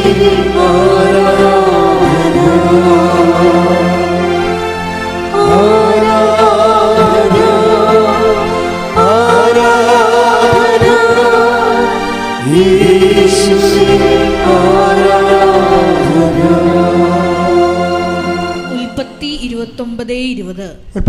29:20. അങ്ങനെ റാഹേലിന് വേണ്ടി യാക്കോബ് 7 കൊല്ലം പണിയെടുത്തു. അവളോടുള്ള സ്നേഹം മൂലം ആ വർഷങ്ങൾ ഏതാനും നാളുകളായേ അവന് തോന്നിയുള്ളൂ. അതൊന്നിന് വായിക്കാം. ഒന്ന് വായിച്ചേ. അങ്ങനെ റാഹേലിന് വേണ്ടി യാക്കോബ് 7 കൊല്ലം പണിയെടുത്തു. അവളോടുള്ള സ്നേഹം മൂലം ആ വർഷങ്ങൾ ഏതാനും നാളുകളായേ അവന് തോന്നിയുള്ളൂ. ഇതാണ് ഈ അഭിഷേകം എന്ന് പറയുന്ന സംഭവം. അത് മനുഷ്യന്മാരോടായാലും ശരി ദൈവത്തോടായാലും ശരി അഭിഷേകം ഉണ്ടാക്കുന്ന ഒരു വിഷയം സ്നേഹമാണ്. ഇപ്പോൾ നമ്മളിപ്പോൾ കഴിഞ്ഞ ദിവസങ്ങളിൽ ഇപ്പോൾ ഇവർ തന്നെ ഇവരുടെ പേരെന്നാ രമ്യ വർഗീസ് തന്നെ ഒരു സാക്ഷ്യം പറയുന്നുണ്ട്. രമ്യ വർഗീസിന് ദിവസവും 90 കിലോമീറ്റർ സഞ്ചരിക്കണം. ജോലിക്ക് പോകണമെങ്കിലേ വീട്ടിൽ നിന്ന് 90 കിലോമീറ്റർ പോകണം. അപ്പോൾ 2.5 മണിക്കൂർ എടുക്കും. അപ്പോൾ 90 കിലോമീറ്റർ തിരിച്ചും വരണം. 90 കിലോമീറ്റർ തിരിച്ചും വരണം. കേൾക്കുമ്പോൾ തന്നെ നമുക്ക് ഭയങ്കര ആദ്യം പിടിക്കും. ഇത് എന്തോ ഒരു ദിവസം. ഇപ്പോൾ നിങ്ങളിപ്പോൾ കൃപാസനത്തിൽ വരണമല്ല, പിന്നെ 3 മാസം കഴിഞ്ഞപ്പോൾ വന്നാൽ മതിയല്ല പുതുക്കണമെങ്കിലേ. ഇതങ്ങനെയല്ല, ഡെയിലി പോകണ്ടേ, ജോലിയല്ലേ. അപ്പോൾ ജോലി ആകുമ്പോൾ ഇത് വല്ലാത്ത ഭാരം ഉണ്ടാക്കും. ഇവരുടെ ലൈഫ് കർത്താവുമായിട്ട് സെറ്റായിരിക്കണ കാരണം ഇവർ പറയണത് എന്താണെന്നറിയാവോ? ഈ 90 അതായത് ഈ 90 കിലോമീറ്റർ എനിക്ക് വെറും 20 കിലോമീറ്റർ പോലെ തോന്നുന്നുള്ളത്. അതാണ് അഭിഷേകം എന്ന് പറയുന്നത്. ഉടമ്പടി എന്ന് പറയുന്നത് ഒന്നും നമുക്ക് പറയാനില്ല. അതായത് ഇത് ഒരു അനുഗ്രഹം. നമ്മൾ ചോദിക്കേണ്ട വിഷയത്തിൽ ഈശോ ചിലപ്പോൾ അഭിഷേകം തരും. അതാണ് വിഷയം. അനുഗ്രഹം നിങ്ങൾ ദൈവമായിട്ട് അടുപ്പമുള്ള അനുസരിച്ച് കൊണ്ട് അഭിഷേകത്തിന് യോഗ്യതയുള്ള വ്യക്തിയാണെങ്കിൽ അഭിഷേകം തരും. പിന്നെ 90 കിലോമീറ്റർ വെറുതെ 20 കിലോമീറ്റർ തോന്നത്തേയുള്ളൂ. ഭാരം കുറഞ്ഞു തോന്നും. അതെന്താ വിഷയം? അതുകൊണ്ടാണ് ഈശോ പറയുന്നത് എൻ്റെ ഭാരം ലഘുവാണെന്ന് പറയത്തില്ലേ. അത് അനോയിൻറ്റഡ് ആയിട്ടുള്ള വെയിറ്റേജിനെ അങ്ങനെ പറയണത്. നമുക്കൊരു അനോയിൻറ്റിങ് കിട്ടിക്കഴിഞ്ഞാൽ ദൈവസ്നേഹം വർദ്ധിക്കുന്നതനുസരിച്ച്, ദൈവസ്നേഹം ഒരു വ്യക്തിക്ക് വർദ്ധിക്കുന്നതനുസരിച്ച്, ഇപ്പം ഞാൻ ഒരു കൊച്ചിനെ വളർത്താത്തതിന് എന്തൊരു പാടാണ്. ഇപ്പോൾ ഈ 90 കിലോമീറ്റർ ഒരു ദിവസം സഞ്ചരിക്കുകയും ചെയ്യണം, 3 കുഞ്ഞുങ്ങളെ വളർത്തണം, പിന്നെ പ്രായമായ 2 മാതാപിതാക്കന്മാരുണ്ട്. പ്രായമായ ഒരു മാതാവിനെ പോലും സംഭവിക്കാതെ എന്തുമാത്രം കന്നുകാലികളാണ് വീട്ടിലുള്ളത് നമ്മുടെ വീട്ടിൽ ഇല്ലേ? എങ്ങനെയും കൊണ്ടേ ആക്ക്, ഓൾഡ് ഏജിൽ കൊണ്ടേ ആക്കാൻ പറയും. ഓൾഡ് ഏജിൽ കൊണ്ടേ എനിക്ക് നിങ്ങളുടെ ഭർത്താവിനെ നോക്കാനൊന്നും പറ്റത്തില്ല, അല്ല എനിക്ക് നിൻ്റെ അമ്മനെ നോക്കാൻ പറ്റത്തില്ല, എനിക്ക് നിങ്ങളുടെ അപ്പനെ നോക്കാൻ പറ്റത്തില്ല. എന്താ പ്രശ്നം? അവർക്ക് അനോയിൻറ്റിങ് ഇല്ല. നര പശു സമാൻ എന്ന് പറയത്തില്ലേ? നരം പശുവിനെ പോലിരിക്കണം, ഒരു മൃഗമാണ് ശരിക്കും. മറ്റുള്ളവനെ സന്ധിക്കാൻ പറ്റുന്നില്ല എന്ന് പറഞ്ഞാൽ അപ്പം തന്നെ അവർക്ക് നിങ്ങൾ മനുഷ്യത്വത്തിൽ നിന്ന് താഴെപ്പോയി, മൃഗമായി. ചില ആൾക്കാർ ഡൈവേഴ്സ് ചെയ്തിരിക്കുന്നത് എന്താണ്? അയാൾക്ക് അപ്പനും അമ്മയും ഉണ്ടെന്ന് പ്രായമുള്ള. അതാണ് വിഷയം. ഡൈവേഴ്സ് ചെയ്ത് വീട്ടിൽ പതിക്കില്ല, പ്രസവിക്കാൻ പോയിട്ട് പിന്നെ വന്നില്ലല്ലോ. എന്താ വരാഞ്ഞതിൻ്റെ കാര്യം? പ്രായമായ അപ്പനും ഉണ്ട്, അതിൻ്റെ പെടലിക്ക് ഇരിക്കുമെന്ന് പറ. നിൻ്റെ പെടലിക്ക് ഇരിക്കത്തില്ല മോളെ. നിനക്ക് ദൈവസ്നേഹം ഉണ്ടെങ്കിൽ ഇതിൻ്റെ ഇരട്ടി കാര്യം നിങ്ങൾ ചെയ്യാം. ഇത്തിരി കട്ടിയുള്ള എല്ലാവിധ ഉത്തരവാദിത്വങ്ങൾക്കും അനുഗ്രഹമല്ല നമുക്ക് വേണ്ടത്. അതിൻ്റെ മക്കൾ മനസ്സിലാക്കണം. ഇത്തിരി കട്ടിയുള്ള ഉത്തരവാദിത്വങ്ങൾക്കെല്ലാം നമുക്ക് ബ്ലെസ്സിങ് അല്ല വേണ്ടത്. നമുക്കെന്താ വേണ്ടത്? അനോയിൻറ്റിങ്ങാണ് വേണ്ടത്.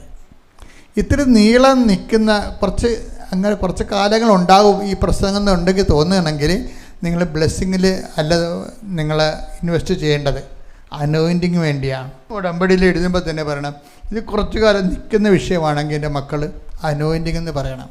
ഇപ്പോൾ ഒരു ഓട്ടിസമുള്ള കുഞ്ഞ്, അത് കുറച്ച് കാലം നിൽക്കണേ, ആ കൊച്ചു മരിക്കണവരെ ആ രോഗം ഉണ്ടാകത്തില്ലേ. ചിലപ്പോൾ മാതാപിതാക്കന്മാർ മരിച്ചു കഴിഞ്ഞാൽ ആ കൊച്ചിൻ്റെ രോഗം ചിലപ്പോൾ മാറിയില്ല, വരാത്ത കുടുംബം നമ്മൾ കണ്ടിട്ടുണ്ട്. അപ്പോൾ എന്താ ചെയ്യേണ്ടത്? ഇതിന് കറസ്പോണ്ടിങ് അനോയിൻറ്റിങ് ഉണ്ട്. കാര്യം നമ്മളിങ്ങനെയുള്ളവർ ഒത്തിരി കാണുന്നതാണ് എല്ലാ ദിവസവും. ഇതിന് അനോയിൻറ്റിങ് പ്രാപിച്ചവരുണ്ടെങ്കിൽ നമ്മളോർക്കും ദൈവമേ ആ കൊച്ചിനെ ഒരു ദിവസം ഞാൻ എൻ്റെ ബസ്സിൽ കയറിയപ്പോഴേ ആ കുട്ടി എന്നെ തുപ്പി എൻ്റെ മുഖത്തിട്ട്. ഇപ്പോൾ എൻ്റെ ജീവിതത്തിൽ എഴുതി വെച്ചിട്ടുണ്ടത്. ഞാൻ ആ പ്രൈവറ്റ് ബസ്സിൽ ഇരിക്കുകയാണ്, അമ്മയും കുഞ്ഞും അപ്പുറത്തിരിക്കണേ. അപ്പം ഞങ്ങളിരിക്കുമ്പോൾ ആ സമയത്ത് ആ കുഞ്ഞ് കൈയിരുന്നുകൊണ്ട് എന്നെ തുപ്പണം. അതിന് ബോധമില്ല കൊച്ചനെ. അപ്പോൾ ഞാൻ തുടച്ച്, പക്ഷേ എന്നോട് സോറി അവർ പറയുന്നുണ്ട്. പക്ഷേ കുട്ടിയെ ഒന്നും ചെയ്യാൻ പറ്റത്തില്ല നമുക്ക്. ഒരു നോർമലായിട്ട് കൊച്ചാണെങ്കിൽ ഒരു പിച്ചങ്ങനെ വെച്ചു അത് ചെയ്യാൻ പാടില്ലെന്ന് പറയാം അല്ലേ? നോർമൽ കൊച്ചാണെങ്കിൽ. ഇത് നോർമലല്ലോ. എന്നിട്ടും അതിനെ മടി വെച്ചുകൊണ്ട് അമ്മ കൊണ്ടുപോവുകയാണ്. അത് അനോയിൻറ്റിങ് എന്ന് പറയാം. അനോയിൻറ്റിങ്, ഇതിന് കറസ്പോണ്ടിങ് അനോയിൻറ്റിങ് ഉണ്ട്. അപ്പോൾ നിങ്ങൾ ഓർക്ക് ഇങ്ങനെ കൂടുതൽ ഹെവി ലോഡ് നമ്മൾ എടുത്തിട്ട് അനോയിൻറ്റിങ് മേടിക്കണം, അങ്ങനെയല്ല. ഉള്ള വിഷയങ്ങൾ, ഇപ്പം നമുക്ക് ഉള്ള വിഷയങ്ങൾ, ചില വിഷയങ്ങൾ അനുഗ്രഹത്തിൻ്റെ വിഷയങ്ങളല്ല, അനോയിൻറ്റിങ്ങിൻ്റെ വിഷയങ്ങളാണ്, അഭിഷേകത്തിൻ്റെ വിഷയങ്ങളാണ്. അപ്പോൾ എൻ്റെ മക്കൾ ദൈവസ്നേഹം വർദ്ധിക്കാൻ വേണ്ടിയാണ് ഇൻവെസ്റ്റ്മെൻ്റ് എല്ലാം ചെയ്യേണ്ടത്. പത്രം കൊടുക്കുമ്പോഴും ഉപരിപ്രവർത്തനങ്ങൾ ചെയ്യുമ്പോഴും നിങ്ങളുടെ ദൈവസ്നേഹത്തിൽ ലെവൽ കൂട്ടാൻ നോക്കണം. ദൈവസ്നേഹത്തിൽ ലെവൽ കൂട്ടാതെ ജീവിതത്തോടുള്ള കൂടുതൽ ആസക്തികൾ വർദ്ധിപ്പിച്ച് കഴിഞ്ഞാൽ നിങ്ങൾക്കിത് ഭാരമായി വരും. ഇപ്പോൾ ഈശോ പറഞ്ഞില്ലേ, നിങ്ങളോടുകൂടെ 1 മൈൽ പോകാൻ ആഗ്രഹിക്കുന്നതിൻ്റെ കൂടെ നിങ്ങൾ 2 മൈൽ പോകണമെന്ന്. അപ്പം അങ്ങനെ പറഞ്ഞപ്പോൾ നിങ്ങൾ ഓർക്കും ഒരു ഭാരം നമ്മുടെ പെട്ടയ്ക്ക് തന്നാണോ എന്ന് വിചാരിക്കും. നിങ്ങളോട് കൂടെ ഈശോ അങ്ങനെ പറഞ്ഞില്ലേ? പറഞ്ഞ വചനെടുത്ത് ശ്രുതിക്കട്ടെ. ഹല്ലേലൂയ, മത്തായി 5:40-41. മത്തായി 5:40-41. നിന്നോട് വ്യവഹരിച്ച് നിന്റെ ഉടുപ്പ് കരസ്ഥമാക്കാൻ ഉദ്യമിക്കുന്നവന് മേലങ്കി കൂടി കൊടുക്കുക. 1 മൈൽ ദൂരെ പോകാൻ നിന്നെ നിർബന്ധിക്കുന്നവനോടുകൂടി 2 മൈൽ ദൂരം പോവുക. അപ്പൊ നിങ്ങൾ ഓർക്ക് ഇത് നടക്കാത്ത കാര്യമാണ്. ഇതെങ്ങനെ 1 മൈൽ പോലും പോകാൻ പറ്റണില്ല, പിന്നെ 2 മൈൽ പോകണമെന്ന് ചോദിക്കും. പക്ഷേ എന്താ പ്രശ്നം വെച്ച് കഴിഞ്ഞാൽ ഇതിൻ്റെ അനോയിൻറ്റിങ്ങിലേക്ക് പോകാനാണ് ഈശോ പറയണത്. കാര്യം അങ്ങനെ അനോയിൻറ്റിങ് കിട്ടിക്കഴിഞ്ഞാൽ 1 മൈൽ ആവശ്യപ്പെടുന്നതിന് കൂടെ നമ്മൾ 2 മൈൽ പോയാലും നമുക്ക് 2 കിലോമീറ്റർ ഫീൽ ചെയ്യത്തുള്ളൂ. അതാണ് അതിൻ്റെ വിഷയം. കാര്യം അത് ലെവൽ വേറെയാണ്. ബൈബിൾ വേറെ ആയതുപോലെ തന്നെ ഇത് ലെവലും വേറെയാണ്. നിങ്ങളോട് ഇപ്പോൾ 2 മൈൽ, ഇപ്പം നിങ്ങളവർക്ക് മൈല് നടക്കണ കാര്യമാണ് അച്ഛൻ പറഞ്ഞത്, നടക്കണ കാര്യമല്ല. മറിച്ച് നമ്മുടെ ജീവിതത്തിലൊരു ഭാരം വന്നാൽ, ഇപ്പോൾ ഒരു കൊച്ചിനാണ് കുഴപ്പമെന്ന് വിചാരിച്ചോ, അപ്പോൾ നിനക്കിത് ദൈവമേ ഇത് ചത്ത് കിട്ടി വെച്ച ഭാഗ്യമായിരുന്നു നമ്മൾ ഓർക്കും. അപ്പോഴേക്കും നമ്മളൊരു വഴി കാണുന്ന 2 കുഞ്ഞുങ്ങൾക്ക് കുഴപ്പമുള്ള അമ്മമാരെ കാണുന്നത്. ഞാനൊരു വീട്ടിൽ ചെന്നപ്പോൾ എനിക്ക് സങ്കടം തോന്നിപ്പോയി. ഞാൻ പൂങ്കാവിലൊരു വീടിൻ്റെ അവിടെ റോഡിൽ കൂടി നടക്കുമ്പോൾ എന്നൊരു ചേടത്തി വന്ന് പെട്ടെന്ന് വിളിച്ച്, ജോസപ്പച്ചനല്ലേന്ന് ചോദിച്ചു. ഞാൻ പറഞ്ഞു അതെ, ഒന്ന് വരുവാ. ഞാൻ ചെന്നപ്പോഴുണ്ട് അച്ഛൻ 1 മിനിറ്റ് എന്ന് പറഞ്ഞു. 1 മിനിറ്റ്. അപ്പോൾ ഒരു പ്ലാസ്റ്റിക് പാകൊണ്ടൊന്ന് വിരിച്ച്. അപ്പം ഞാനവിടെ എനിക്ക് മുട്ടുകുത്തി പ്രാർത്ഥിക്കാനായിരിക്കും എന്ന് വിചാരിച്ച്. അപ്പോൾ പിന്നെ എന്താ, പിന്നെ 2 പിള്ളേരെ കൊണ്ടുവന്ന് കിടത്തി. ഞാൻ ഞെട്ടിപ്പോയി. അത് കിടന്ന് വലുതാകണ പിള്ളേർ, അതിന് കമന്ന് വീണ് വട്ടി കിടക്കുകയാണ്. അങ്ങനെ ആ അമ്മയും ഒരു ഡൈവേഴ്സും ഇല്ലാതെ ആ വീട്ടിൽ നിന്ന് പോകാതെ ആ കുഞ്ഞുങ്ങളെ നോക്കുന്നുണ്ട്. അതാണ് അഭിഷേകം എന്ന് പറയണത്. എൻ്റെ മക്കളെ, നിങ്ങൾക്ക് ചിലർക്ക് പറ്റിക്കുന്ന അബദ്ധം എന്താണെന്നറിയാമോ? രമ്യ വർഗീസ് ഇവിടെ പറയണില്ലേ, എന്താ പ്രശ്നം? നിത്യതയെക്കുറിച്ച് യു ഹാവ് നോ ഐഡിയ. അതാണ് പ്രശ്നം വന്നിരിക്കുന്നത്. നിത്യതയെക്കുറിച്ച് ആശയമുണ്ടെങ്കിൽ അപ്പായുമായിട്ട് കണക്റ്റഡ് ചെയ്ത് ഈശോ കണക്ട് ചെയ്ത് തരും. നിങ്ങൾ നിത്യതയെക്കുറിച്ച് നിങ്ങൾക്ക് കൂടുതൽ നിങ്ങൾക്ക് ബോധമുണ്ടെങ്കിൽ ബോധം വളരുന്നതനുസരിച്ചുകൊണ്ട് ഈശോ അപ്പായുമായിട്ട് കണക്ട് ചെയ്ത് തരും.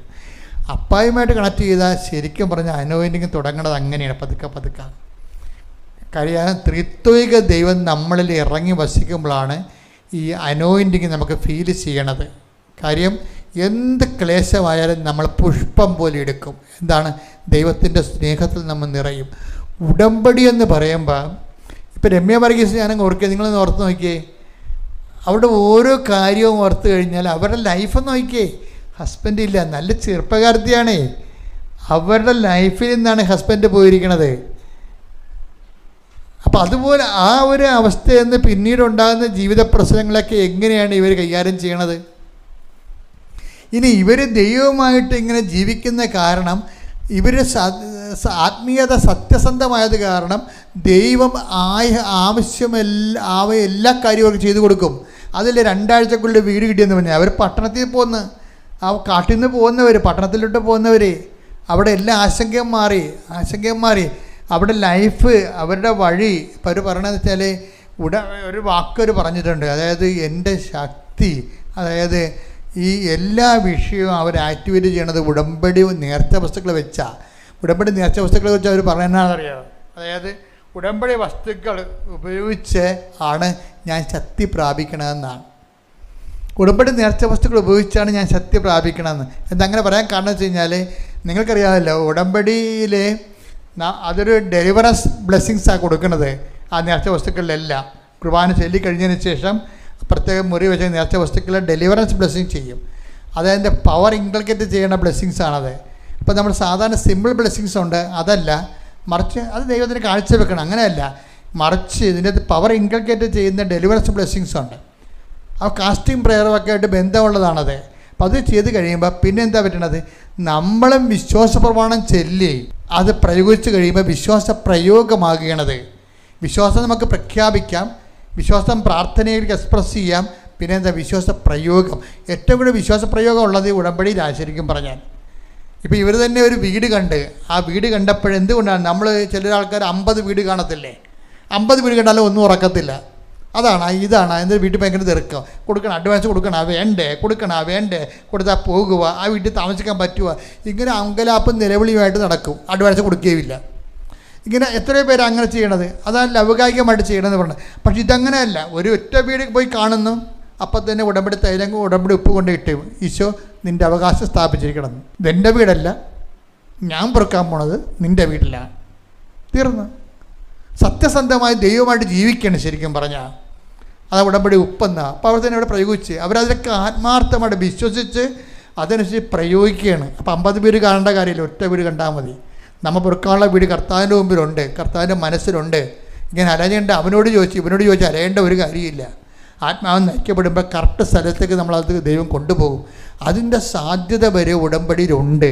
എൻ്റെ മക്കൾ അച്ഛൻ്റെ സുവിശേഷ വേല കേട്ടിട്ട് പതുക്കെ ഇതിലേക്ക്, ഈ അനോയിൻറ്റിങ്ങിലേക്കും കർത്താവിൻ്റെ കൃപയിലേക്കും വരാൻ അനുഗ്രഹത്തിൻ്റെ ഒപ്പം തന്നെ അഭിഷേകം നേടിയെടുക്കാൻ വേണ്ടി ബോധപൂർവ്വം ശ്രമിക്കണം. പരിശുദ്ധ പരമാ ദിവ്യ കാരുണ്യത്തിന് ആരാധനയും സ്തുതിയും പുകഴ്ചയും ഉണ്ടായിരിക്കട്ടെ. പരിശുദ്ധ പരമാ ദിവ്യ കാരുണ്യത്തിന് ആരാധനയും സ്തുതിയും പുകഴ്ചയും ഉണ്ടായിരിക്കട്ടെ. പരിശുദ്ധ പരമാ ദിവ്യ കാരുണ്യത്തിന് ആരാധനയും സ്തുതിയും പുകഴ്ചയും ഉണ്ടായിരിക്കട്ടെ.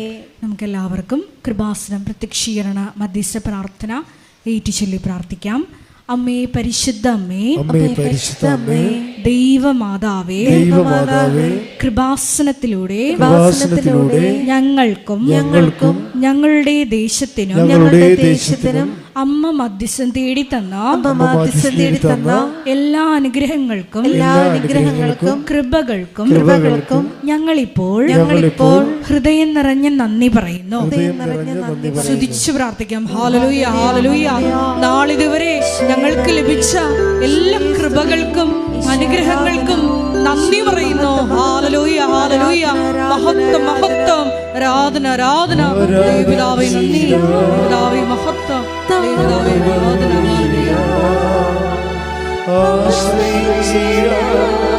ദിവ്യകാരുണ്യത്തെ ആരാധിച്ചിടാം, താടുവണങ്ങിടാം, ആശ്രയിച്ചിടാം ദിവ്യകാരുണ്യത്തെ. പരിശുദ്ധ പരമാ ദിവ്യ കാരുണ്യത്തിന് ആരാധനയും സ്തുതിയും പുകഴ്ചയും ഉണ്ടായിരിക്കട്ടെ.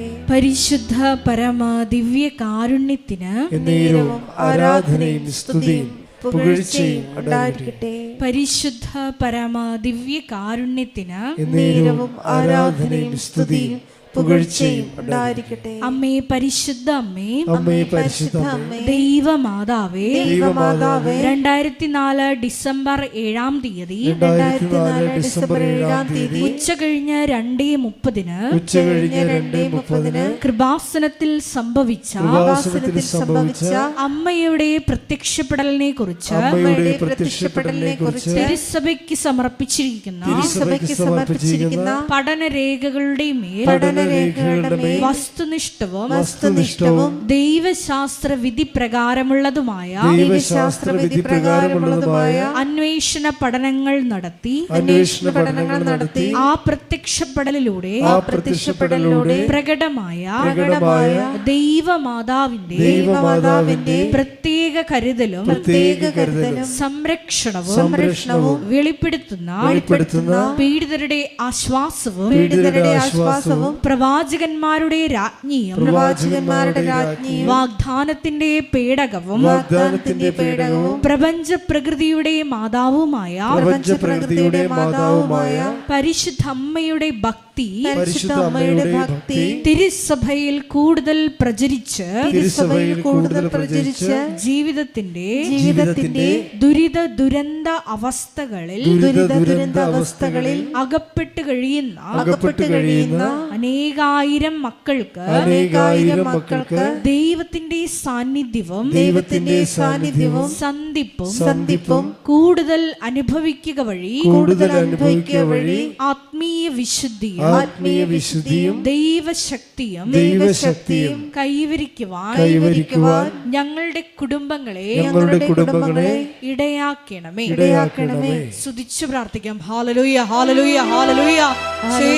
ദിവ്യകാരുണ്യനാഥ, മരിയൻ ഉടമ്പടിയെടുത്ത് പ്രാർത്ഥിക്കുന്ന ഞങ്ങളുടെ കുടുംബങ്ങളെ വിശുദ്ധീകരിക്കണമേ എന്ന് പ്രാർത്ഥിക്കുന്നു, ശക്തീകരിക്കണമേ എന്ന് പ്രാർത്ഥിക്കുന്നു, ആത്മാവാൽ വഴി നടത്തണമേ എന്ന് പ്രാർത്ഥിക്കുന്നു, വലിയ വലിയ സാക്ഷികളാക്കി ഉയർത്തണമേ എന്ന് പ്രാർത്ഥിക്കുന്നു.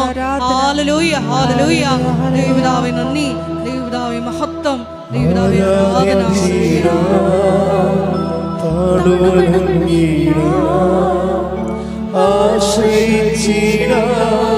ദിവ്യകാരുണ്യത്തെ ആരാധിച്ചിടാം, താടുവണങ്ങിടാം, ആശ്രയിച്ചിടാം ദിവ്യ പരിശുദ്ധ പരമ ദിവ്യ കാരുണ്യത്തിന് എന്നേരവും ആരാധനയും സ്തുതിയും പുകഴ്ചയും ഉണ്ടായിരിക്കട്ടെ. പരിശുദ്ധ പരമ ദിവ്യ കാരുണ്യത്തിന് എന്നേരവും ആരാധനയും സ്തുതിയും പുകഴ്ചയും ഉണ്ടായിരിക്കട്ടെ. പരിശുദ്ധ പരമ ദിവ്യ കാരുണ്യത്തിന് എന്നേരവും ആരാധനയും സ്തുതിയും പുകഴ്ചയും ഉണ്ടായിരിക്കട്ടെ. അമ്മേ പരിശുദ്ധ അമ്മേ, അമ്മേ പരിശുദ്ധ അമ്മേ, ഭൂസ്വർലോകങ്ങളുടെ രാജ്ഞിയായ ഭൂസ്വർലോകങ്ങളുടെ രാജ്ഞിയായ അങ്ങേയ്ക്ക് ഭൗമ സംരക്ഷണത്തിനായി പ്രപഞ്ച പ്രകൃതിയെ തന്നെ തിരുസഭ പ്രതിഷ്ഠിക്കുവാൻ ഈ പ്രത്യക്ഷീകരണം വഴി ഇടയാക്കണമേ. പരിശുദ്ധ അമ്മേ, ജപമാല മാതാവേ, സകല കൃപാസനം പ്രാർത്ഥനകളോടും ചേർത്ത് ഞങ്ങളിപ്പോൾ പ്രാർത്ഥിക്കുന്ന ഈ സമൂഹത്തിന്റെ പ്രത്യേക നിയോഗങ്ങളും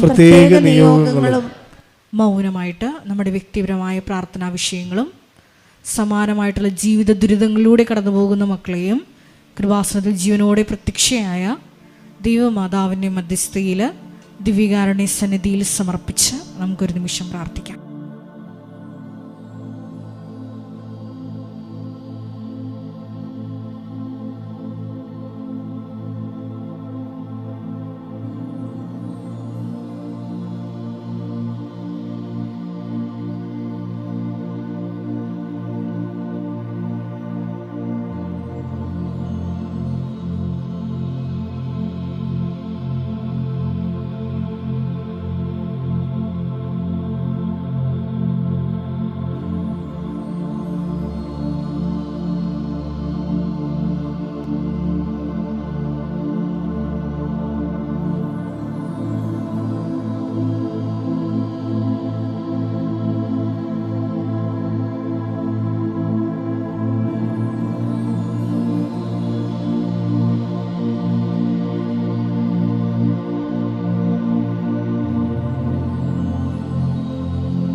അമ്മയുടെ പ്രത്യക്ഷീകരണത്തിന്റെ ഈ അനുഗ്രഹവേളയിൽ ഞങ്ങൾക്ക് സാധിച്ചു തരുവാൻ കനിയണമേ. ആമേൻ. സ്തുതിച്ചു പ്രാർത്ഥിക്കാം. Hallelujah, hallelujah, hallelujah, hallelujah. ഒരിക്കൽ കൂടി നാളിതുവരെ കൃപാസനത്തിൽ വന്ന് മരിയൻ ഉടമ്പടിയെടുത്ത് പ്രാർത്ഥിച്ചു പോയിട്ടുള്ള മുഴുവൻ മക്കളെയും, ഓൺലൈനായി ഉടമ്പടിയെടുത്ത് പ്രാർത്ഥിക്കുന്ന മക്കളെയും, ലൈറ്റ് ക്യാൻഡിൽ പ്രയർ വഴിയായിട്ടും അവർ ഡെയിലി ബ്രെഡ് പ്രാർത്ഥനയിലൂടെയും എല്ലാം തങ്ങളുടെ നിയോഗങ്ങൾ സമർപ്പിക്കുന്ന ഓരോ മക്കളുടെയും വ്യക്തിപരമായ ആവശ്യങ്ങളെ ഞങ്ങൾ ഈ അൾത്താരയിൽ സമർപ്പിച്ച് പ്രാർത്ഥിക്കുന്നു. ഏറെ പ്രത്യേകമായിട്ട് ജീവിത ദുരിതങ്ങളിലൂടെ കടന്നു പോകുന്ന മക്കളുടെ പ്രത്യേകമായ നിയോഗങ്ങളെ ഈ അൾത്താരയിൽ സമർപ്പിച്ച് പ്രാർത്ഥിക്കുന്നു. ഗുരുതരമായിട്ടുള്ള രോഗാവസ്ഥകളിലൂടെ കടന്നു പോകുന്ന മക്കളെ ഈ അൾത്താരയിൽ സമർപ്പിച്ച് പ്രാർത്ഥിക്കുന്നു. കടഭാരത്താൽ വലയുന്നവരെയും, ജോലിയില്ലാതെ വിഷമിക്കുന്നവരെയും, വിവാഹബന്ധം പിരിഞ്ഞു നിൽക്കുന്നവരെയും, മക്കളില്ലാതെ വിഷമിക്കുന്ന ദമ്പതികളെയും കുഞ്ഞുങ്ങൾ മക്കളെയും പ്രത്യേകമായിട്ട് സമർപ്പിച്ച് പ്രാർത്ഥിക്കുന്നു. ഈശോയുടെ ശക്തി എല്ലാ മേഖലകളിലും ഈ ആരാധനയുടെ യോഗ്യതയാൽ പ്രകടമാക്കണമേ എന്ന് പ്രാർത്ഥിക്കുന്നു. കൃപാസനത്തിൽ നടന്ന പരിശുദ്ധ അമ്മയുടെ പ്രത്യക്ഷീകരണ സ്ഥിരീകരണത്തിനായി മക്കളുടെ നിയോഗങ്ങളെ ഏറ്റെടുക്കണമേ എന്ന് പ്രാർത്ഥിക്കുന്നു. Hallelujah, hallelujah, hallelujah. മഹത്വം, മഹത്വം, ആരാധന, ആരാധന. Hallelujah, hallelujah, hallelujah. നമുക്കെല്ലാവർക്കും എഴുന്നേറ്റ് നിന്നുകൊണ്ട് കരങ്ങളടിച്ചുകൊണ്ട് ദൈവസ്നേഹത്തോടെ സന്തോഷത്തോടെ ദൈവത്തെ മഹത്വപ്പെടുത്തി ഗായക സംഘത്തോട് ചേർന്നുകൊണ്ട് പാടി പ്രാർത്ഥിക്കും.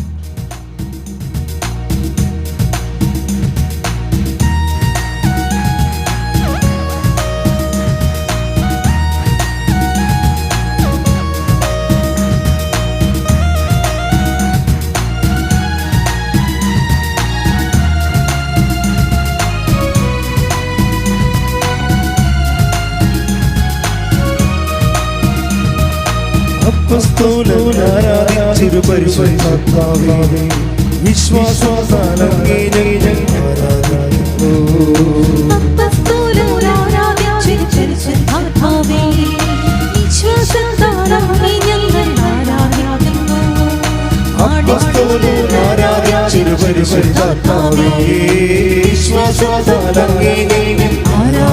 ആരാധിക്കുന്നു മാളികയിൽ നീയായി ഒരു പരിശുദ്ധാത്മാവേ ദാഹത്തോടെ ഞങ്ങൾ ആരാധിക്കുന്നു മാളികയിൽ നീയായി ഒരു പരിശുദ്ധാത്മാവേ ദാഹത്തോടെ ഞങ്ങൾ ആരാധിക്കുന്നു നിറയണമേ നീ നിന്നുള്ളിൽ നീതാവുകളാ ഒഴുകണമേ നീ നിന്നുള്ളിൽ പുതിയൊരു നദിയായി നിറയണമേ നീ നിന്നുള്ളിൽ നീതാവുകളാ ഒഴുകണമേ നീ നിന്നുള്ളിൽ പുതിയൊരു നദിയായി ചെഞ്ചടൽ പോലും രണ്ടായി അഭിഷേകക്കാറ്റ് അസ്ഥികൾ നിറയും താഴ്വരയിൽ ജീവൻ പകരണമേ ചെഞ്ചടൽ പോലും രണ്ടായി അഭിഷേകക്കാറ്റ് അസ്ഥികൾ നിറയും താഴ്വരയിൽ ജീവൻ പകരണമേ പരിശുദ്ധാത്മാവേ പരിശുദ്ധാത്മാവേ പരിശുദ്ധാത്മാവേ പരിശുദ്ധാത്മാവേ പരിശുദ്ധാത്മാവേ പരിശുദ്ധാത്മാവേ അപ്പസ്തോലോ ആരാധിച്ചു പരിശുദ്ധാത്മാവേ വിശ്വാസത്താലേ ഞങ്ങൾ ആരാധിക്കുന്നു ഉറക്കെ പാടാം അപ്പസ്തോലോ ആരാധിച്ചു പരിശുദ്ധാത്മാവേ വിശ്വാസത്താലേ ഞങ്ങൾ ആരാധിക്കുന്നു മാളികയിൽ നീയായി പരിശുദ്ധാത്മാവേ ദാഹത്തോടെ ഞങ്ങൾ ആരാധിക്കുന്നു മാളികയിൽ നീയായി പരിശുദ്ധാത്മാവേ ദാഹത്തോടെ ഞങ്ങൾ ആരാധിക്കുന്നു സ്തുതിക്കട്ടെ ഹല്ലേലൂയ ഹല്ലേലൂയ ഹല്ലേലൂയ കൂടി ധ്യാന നയിക്കുവാനുള്ള വാസനത്തിന്റെ സ്ഥാപക ഡയറക്ടറായ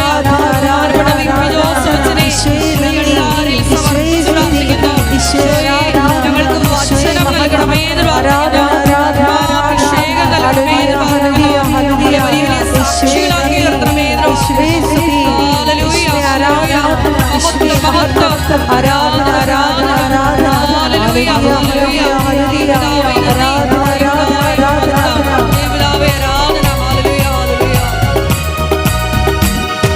ജോർദാൻ നദിയിൽ മാടപ്രാവിൽ വന്ന് യേശുവിനെ മരുഭൂമിയിൽ പരിശുദ്ധാത്മാവേ ജോർദാൻ നദിയിൽ മാടപ്രാവിൽ വന്ന് യേശുവിനെ മരുഭൂമിയിൽ പരിശുദ്ധാത്മാവേ സാത്താന്യ പ്രലോഭനത്തിൽ പതരാതെ അഭിഷേകത്തോടെ പരിശുദ്ധാത്മാവേ സാത്താന്യ പ്രലോഭനത്തിൽ പതരാതെ അഭിഷേകത്തോടെ പരിശുദ്ധാത്മാവേ പരിശുദ്ധാത്മാവേ പരിശുദ്ധാത്മാവേ പരിശുദ്ധാത്മാവേ പരിശുദ്ധാത്മാവേ പരിശുദ്ധാത്മാവേ പരിശുദ്ധാത്മാവേ രോഗസൗഖ്യ പ്രാർത്ഥനയിലേക്ക് പോവുകയാണ്.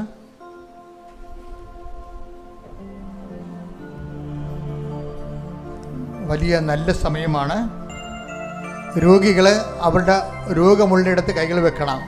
നിങ്ങൾക്ക് രോഗമില്ലെങ്കിൽ നിങ്ങളുടെ പ്രിയപ്പെട്ടവർ, വീട്ടിലുള്ളവർ, രോഗപീഠകൾ അനുഭവിക്കുന്നവർ, അവരൊക്കെ എവിടെയാണ് രോഗമുള്ളത് അവിടെ നമ്മൾ കൈവെക്കണം. അച്ഛനോട് ചേർന്ന് പ്രാർത്ഥിക്കണം. കർത്താവേ, ഏറ്റു പ്രാർത്ഥിക്കുക. കർത്താവേ, നീ ജീവനോടെ എഴുന്നള്ളിയിരിക്കുന്ന ഈ അൾത്താരയിലെ അമ്മ മാതാവ് പ്രത്യക്ഷപ്പെട്ട ഈ അൾത്താരയില് ഞങ്ങള് ആശ്രയിച്ചുകൊണ്ട് തീർത്ഥാടനത്തിൽ പ്രാർത്ഥിക്കുന്നവരും ഈ ധ്യാനം ഉടമ്പടി കേൾക്കുന്നവരും ഓൺലൈനിൽ കേൾക്കുന്നവരും കർത്താവേ, ഇപ്പോൾ അഭിഷിക്തരാകണമേ. ഈശോ സ്വർഗം തുറക്കണമേ. കർത്താവേ, അങ്ങയുടെ വിശുദ്ധ പൗരോഹിത്യം പൗരോഹിത്യത്തെ അങ്ങയുടെ വിശുദ്ധ പൗരോഹിത്യത്തെ മഹത്വപ്പെടുത്തണമേ. മഹത്വപ്പെടുത്തണമേ. കർത്താവേ, കർത്താവേ, സഭയിലുള്ള സാന്നിധ്യത്തെ സാന്നിധ്യത്തെ പ്രകടമാക്കണമേ. പ്രകടമാക്കണമേ. കർത്താവേ, കർത്താവേ, ഞങ്ങൾ ആർക്ക് വേണ്ടി പ്രാർത്ഥിക്കുന്നുവോ ആർക്ക് വേണ്ടി പ്രാർത്ഥിക്കുന്നുവോ ഞങ്ങൾ ഏത് രോഗത്തിന് വേണ്ടി പ്രാർത്ഥിക്കുന്നുവോ ആ ശരീരത്തിന്റെ അവസ്ഥകളെ ദൈവമേ അങ്ങയുടെ തിരുമുറിവാർന്ന വലതുകരത്താൽ അണിപ്രതാർന്ന അത്ഭുതകരത്താൽ ഇപ്പോൾ സ്പർശിക്കണമേ. ഇപ്പോൾ സ്പർശിക്കണമേ. ജീവനോടെ പ്രത്യക്ഷപ്പെട്ട അമ്മയുടെ പ്രത്യക്ഷീകരണത്തിന്റെ സാക്ഷികളാകാൻ ആഗ്രഹിച്ചുകൊണ്ട് ഞങ്ങൾ പ്രാർത്ഥിക്കുന്ന യേശുവിന്റെ നാമത്തിൽ മാരക രോഗങ്ങള് യേശുവിന്റെ നാമത്തിൽ വേദികള് മാറിപ്പോകട്ടെ. Hallelujah, hallelujah, hallelujah. യേശുവേ, ഹല്ലേലൂയ, രോഗങ്ങൾ സുഖപ്പെട്ടുകൊണ്ട് അങ്ങയുടെ നാമത്തെ ആരാധനയിലൂടെ